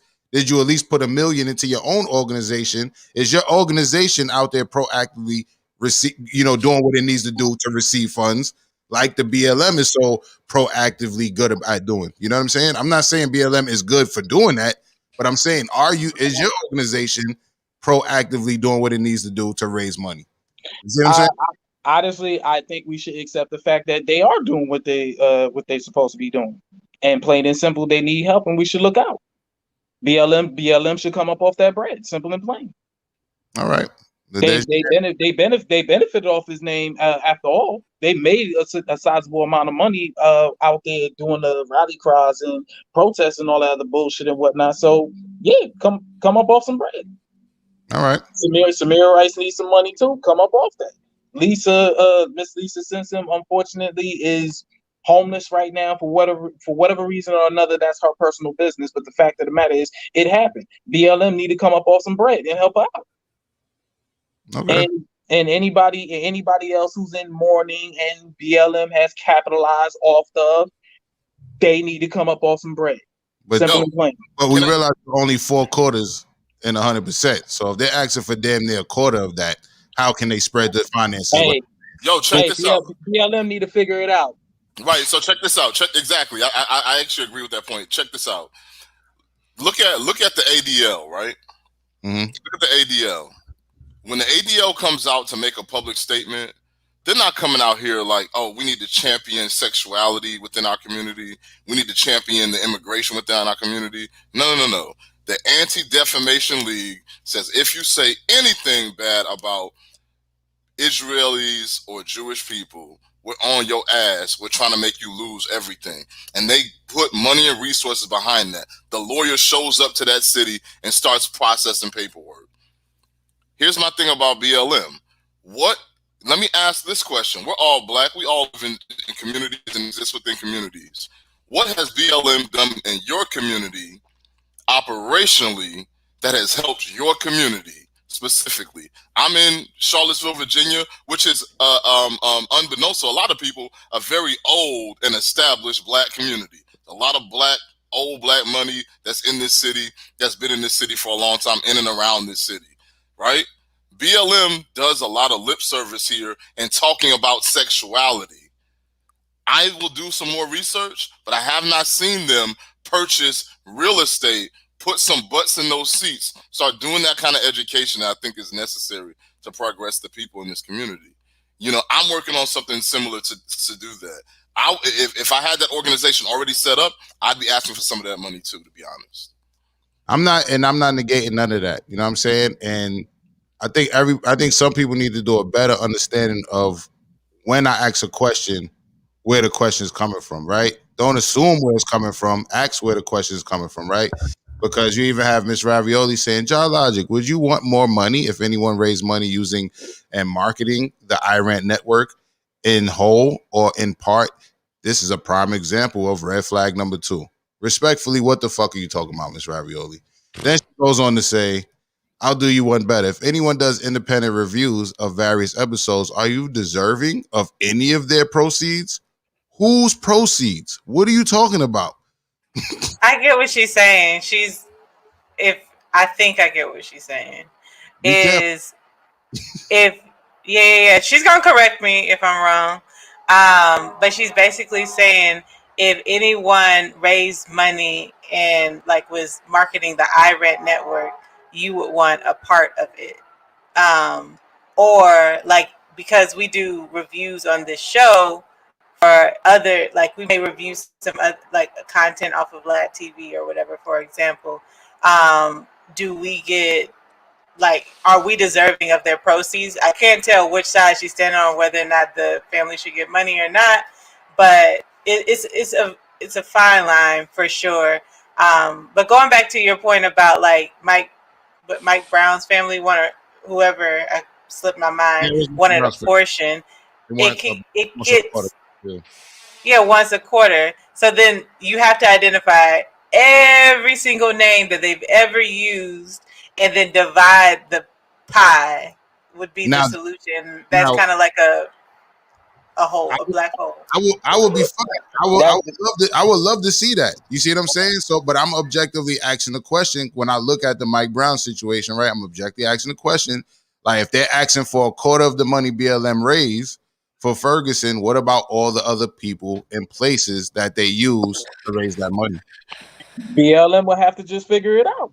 Well, you know what? Here's a way that they could do it. Because I like where you're going with that logic. I think you're talking about, so we know what the problem is. What is a potential solution? Correct. Okay. So I think one of the potential solutions is do it like corporate does it. Create a position within their organization that would be responsible for regional fundraising and distribution. So you got a East Coast head, a West Coast head, a Southeast head, and maybe even a Northeast head, because those are the population centers.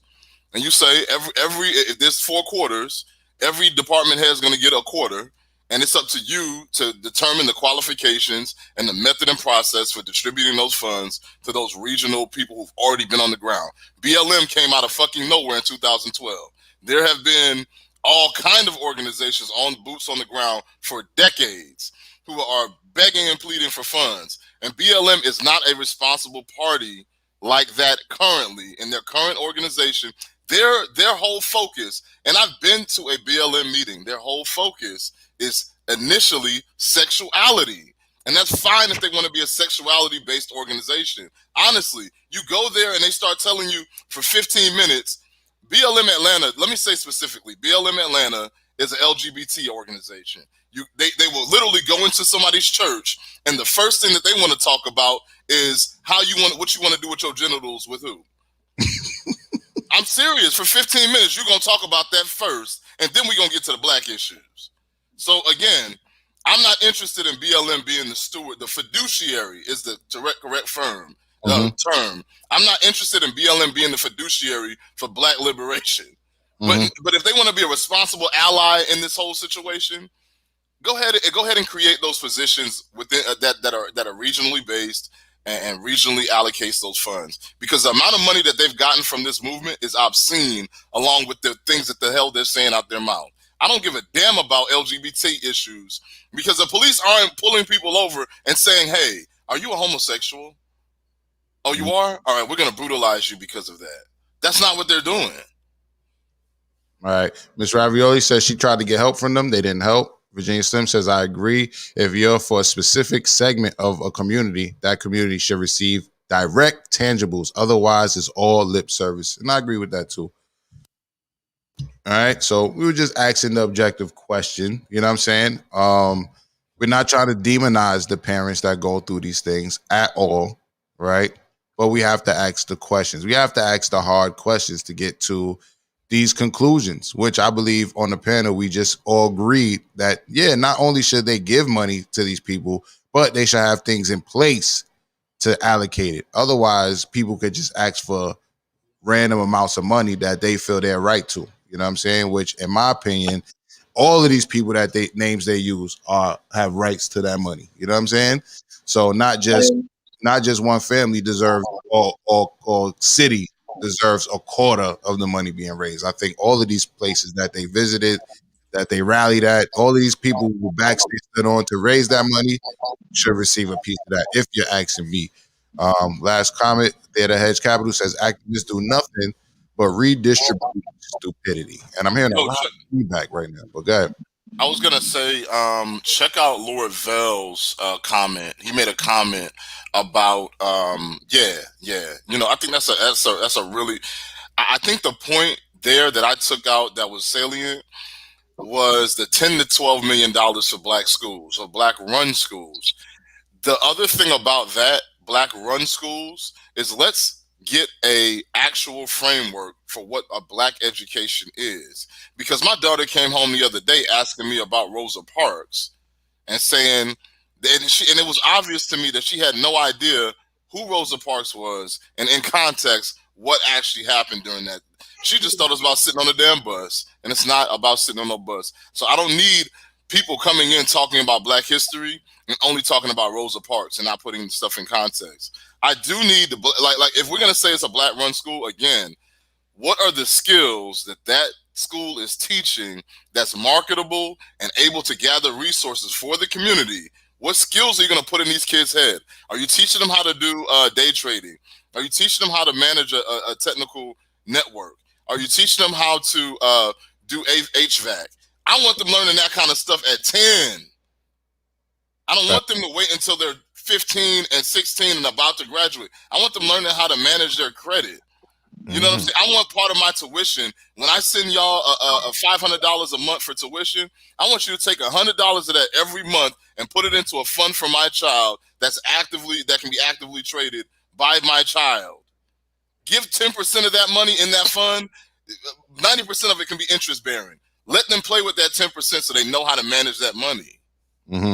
You know what I'm saying? So there's a lot of stuff that we can do. And we just have to get better on code. The issue is we spent decades and decades and decades sending our children and ourselves and submitting ourselves to our open enemy and asking them to educate us.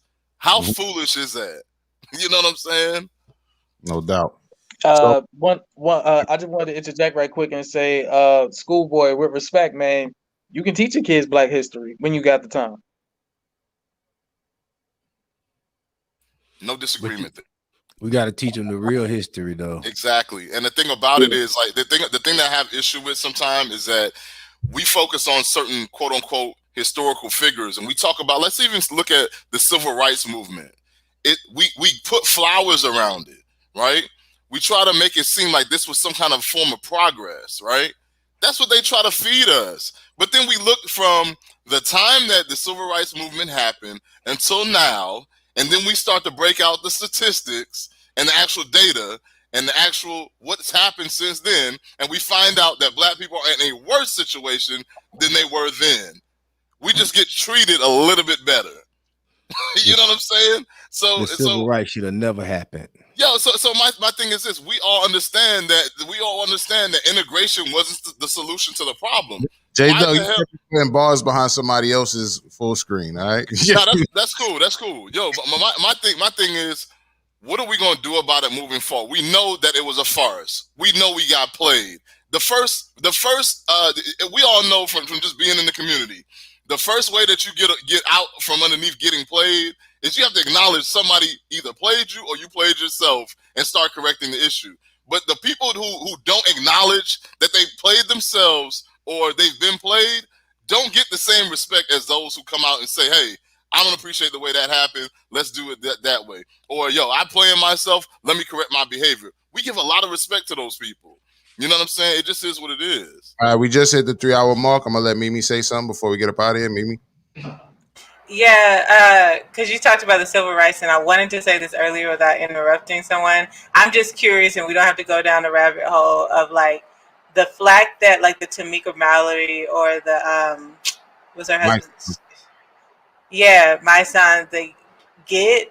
Wonder, this is before my time, is this the same kind of flack? Like, are they just the present-day flack that like the Al Sharptons or Jesse Jacksons? And I wasn't present for what they did, good or bad, and haven't done enough research. But it's just like, you damned if you do, you damned if you don't. And once you reach a certain level of success, like, people just, there's just going to be natural contrast to what you want to be doing. It's just a thought.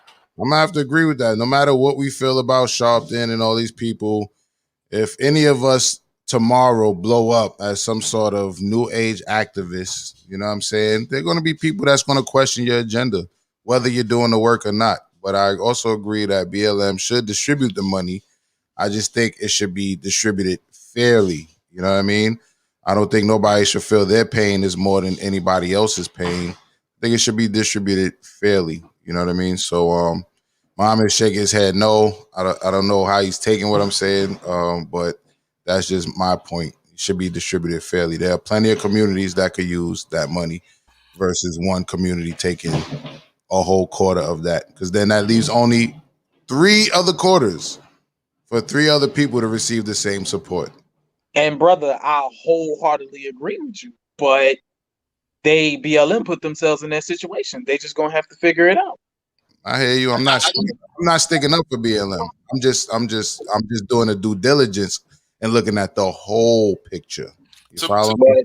Their picture is irrelevant at this point in time because again, they've made money off these brothers and sisters. And so I'm sorry. I don't care about their personal feelings, or I don't care about their respective politics. I don't care about none of that. Point is, they need to come up off that bread. How they do it is how they do it. I'm not sticking up for them once again. I'm not talking about it from their position. I'm talking about for the amount of money that's being requested. Yeah. All right, cool boy. I just want to say I'll go ahead and throw my I'll go ahead and throw my lot in now.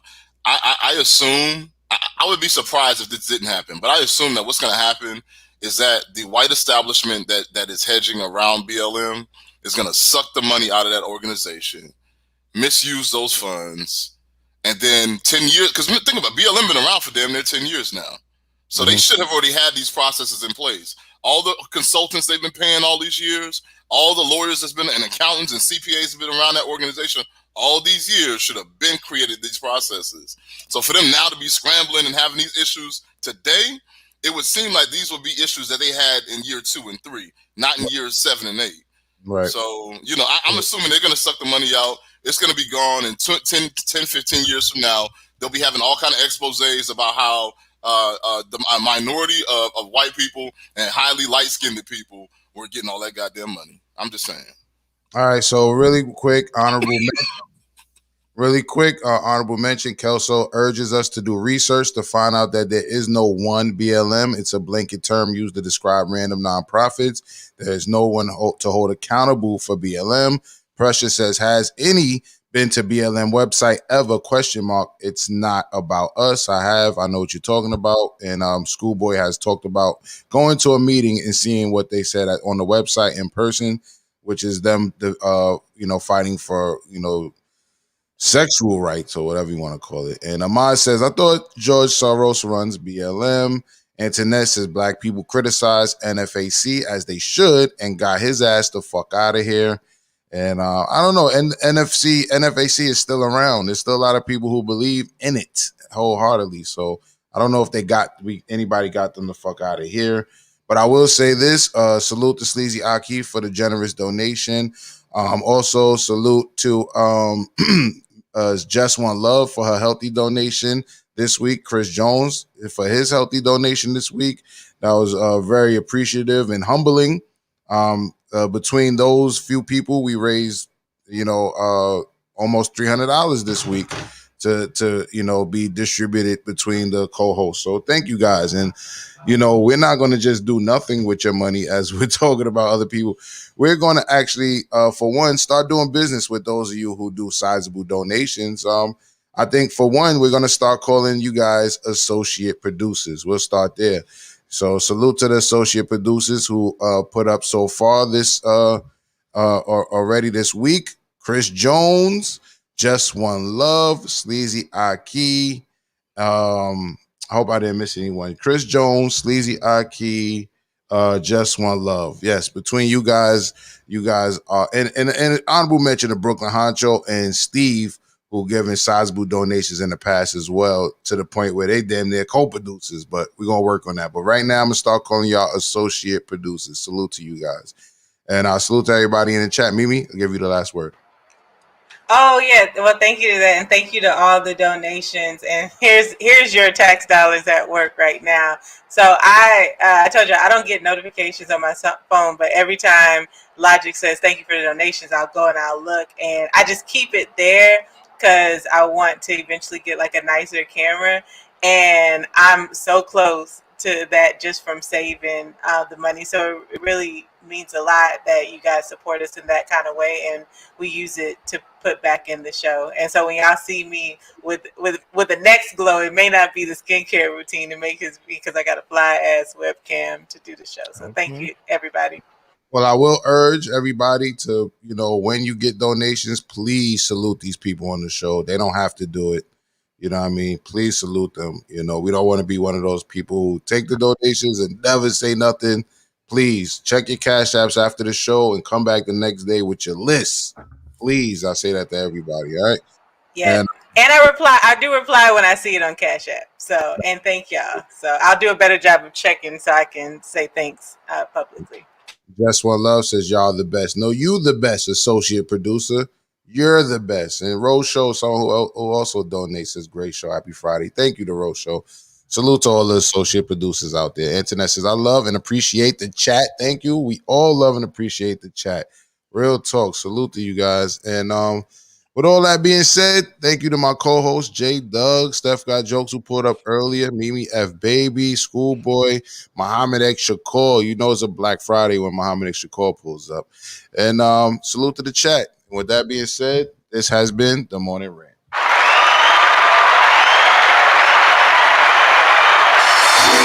Look up in the sky. It's a bird. It's a plane. Nah, it's a bird. It's a lane. This one's going out to all our fake superhero friends. My name is October Zero and Bandolero. And I'm with my man, Mighty Casey, the rude boy. Check it out. He got something to say. Go loud. Yo, we don't need another hero. They just crack heads and crack holes, whack goals and windows. It sounds funny, but I know that it's true. That deep down inside, man, they just like you. Hey, we don't need another hero. They just crack heads and crack holes, whack goals and windows. It sounds funny, but I know that it's true.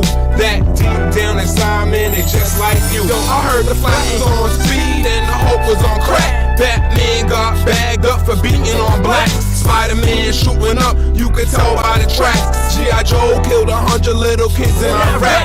Wonder Woman went down, she had hard times. Now she sniffed coke and she stripped part-time. And I heard Professor X was molesting all the X-Men. Messed with Jean Grey's head since she was a freshman.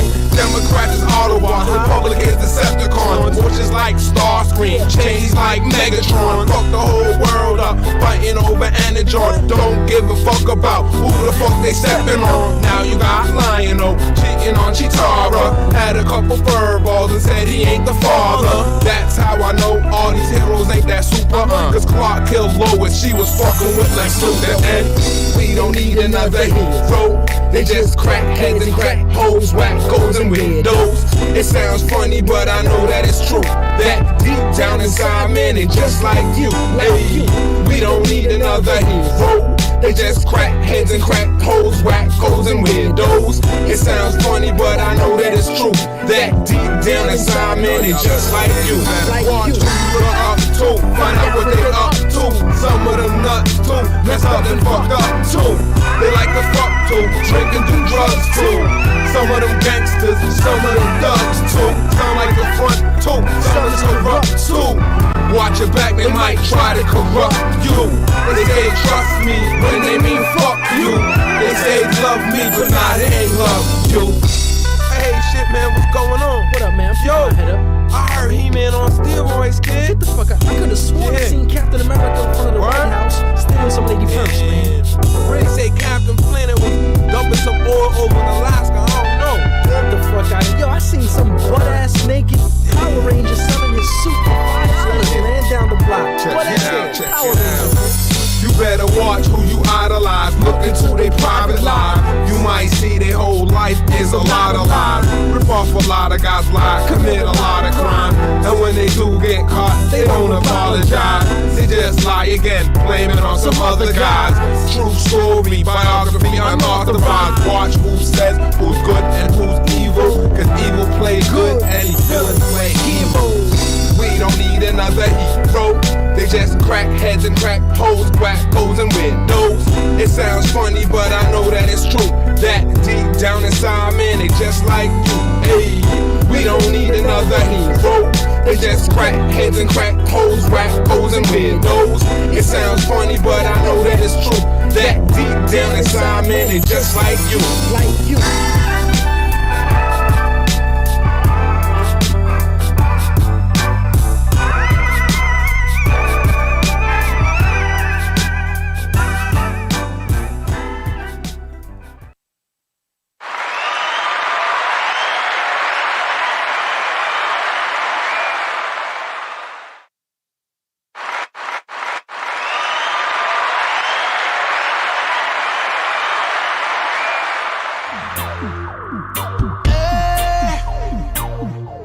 Lord of mercy.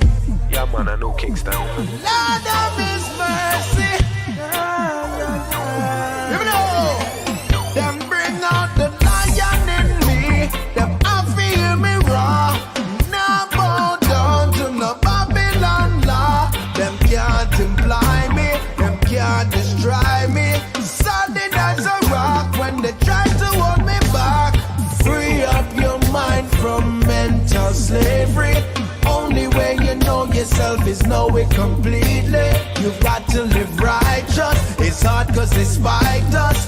Babylon not trick me and not try to fight us. But we refuse to be who you want us to be. Cause we are who we are, honorable. But we refuse to do what you want us to do. Cause we are who we are, honorable.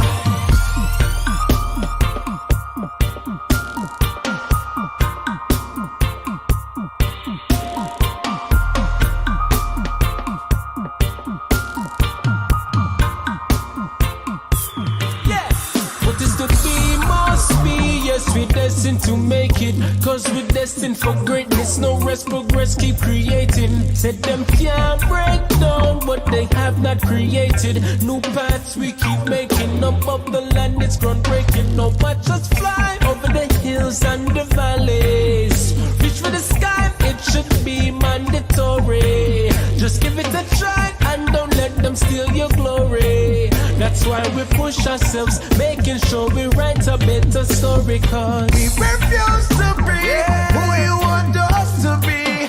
Cause we are who we are, honorable. But we refuse to do what you want us to do. Cause we are who we are, honorable. Yeah. No, no, no. Yeah, yeah, yeah, yeah. Oh, yeah. Honorable. Make we take it to another level.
yourself is know it completely.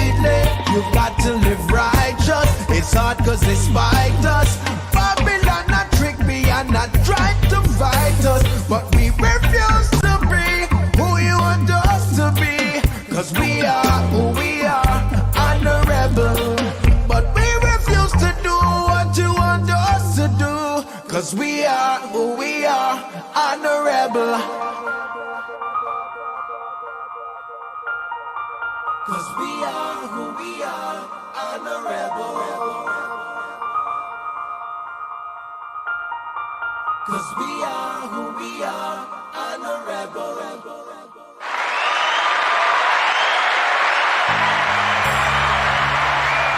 Our bodies always dropping, and all our babies watching. They chase him down and blocked him off and lost him while they shot him. First they chased us down, locked us up to profit off of cotton. And they chased us down, hung us up and smiled while someone shot it. The universe is listening, but the devil's always plotting. So your prayers ain't loud enough because he only talks in violence. A secret code of silence that they use to maintain dominance. Those votes don't come with bullets, so tell Biden, fuck up out it. If a nigga take your chain, you go kill him. In the streets, that's crystal clear. Massa put them chains on you, give you 100 years. The heaviest chains be the ones that you can see there. The ice so cold, blind your third eyes, optics, American pie a la mode, and everybody's rotten.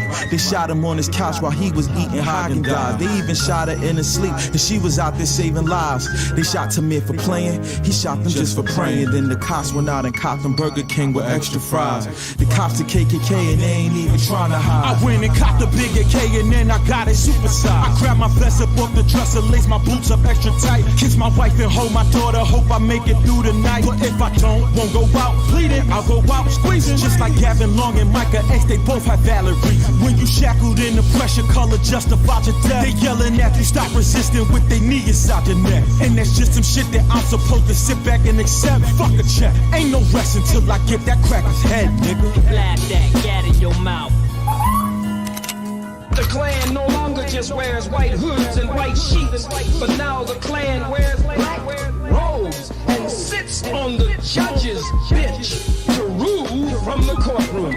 The Klan now wears blue uniform, carries a badge or a shield and a legal quote-unquote weapon. 2 or 3 brothers so bad, I'm blind, I'm crip. Damn white men come, you throw the guns under the damn car, throw the damn guns in the bushes, you make 50 niggas stand up against the wall, one peck of wood. I don't never read about no drive-bys at the police station. I never heard of you shooting at the police station and busting on a cracker while they eat Dunkin' Donuts. You ain't got the heart, but you'll kill your own.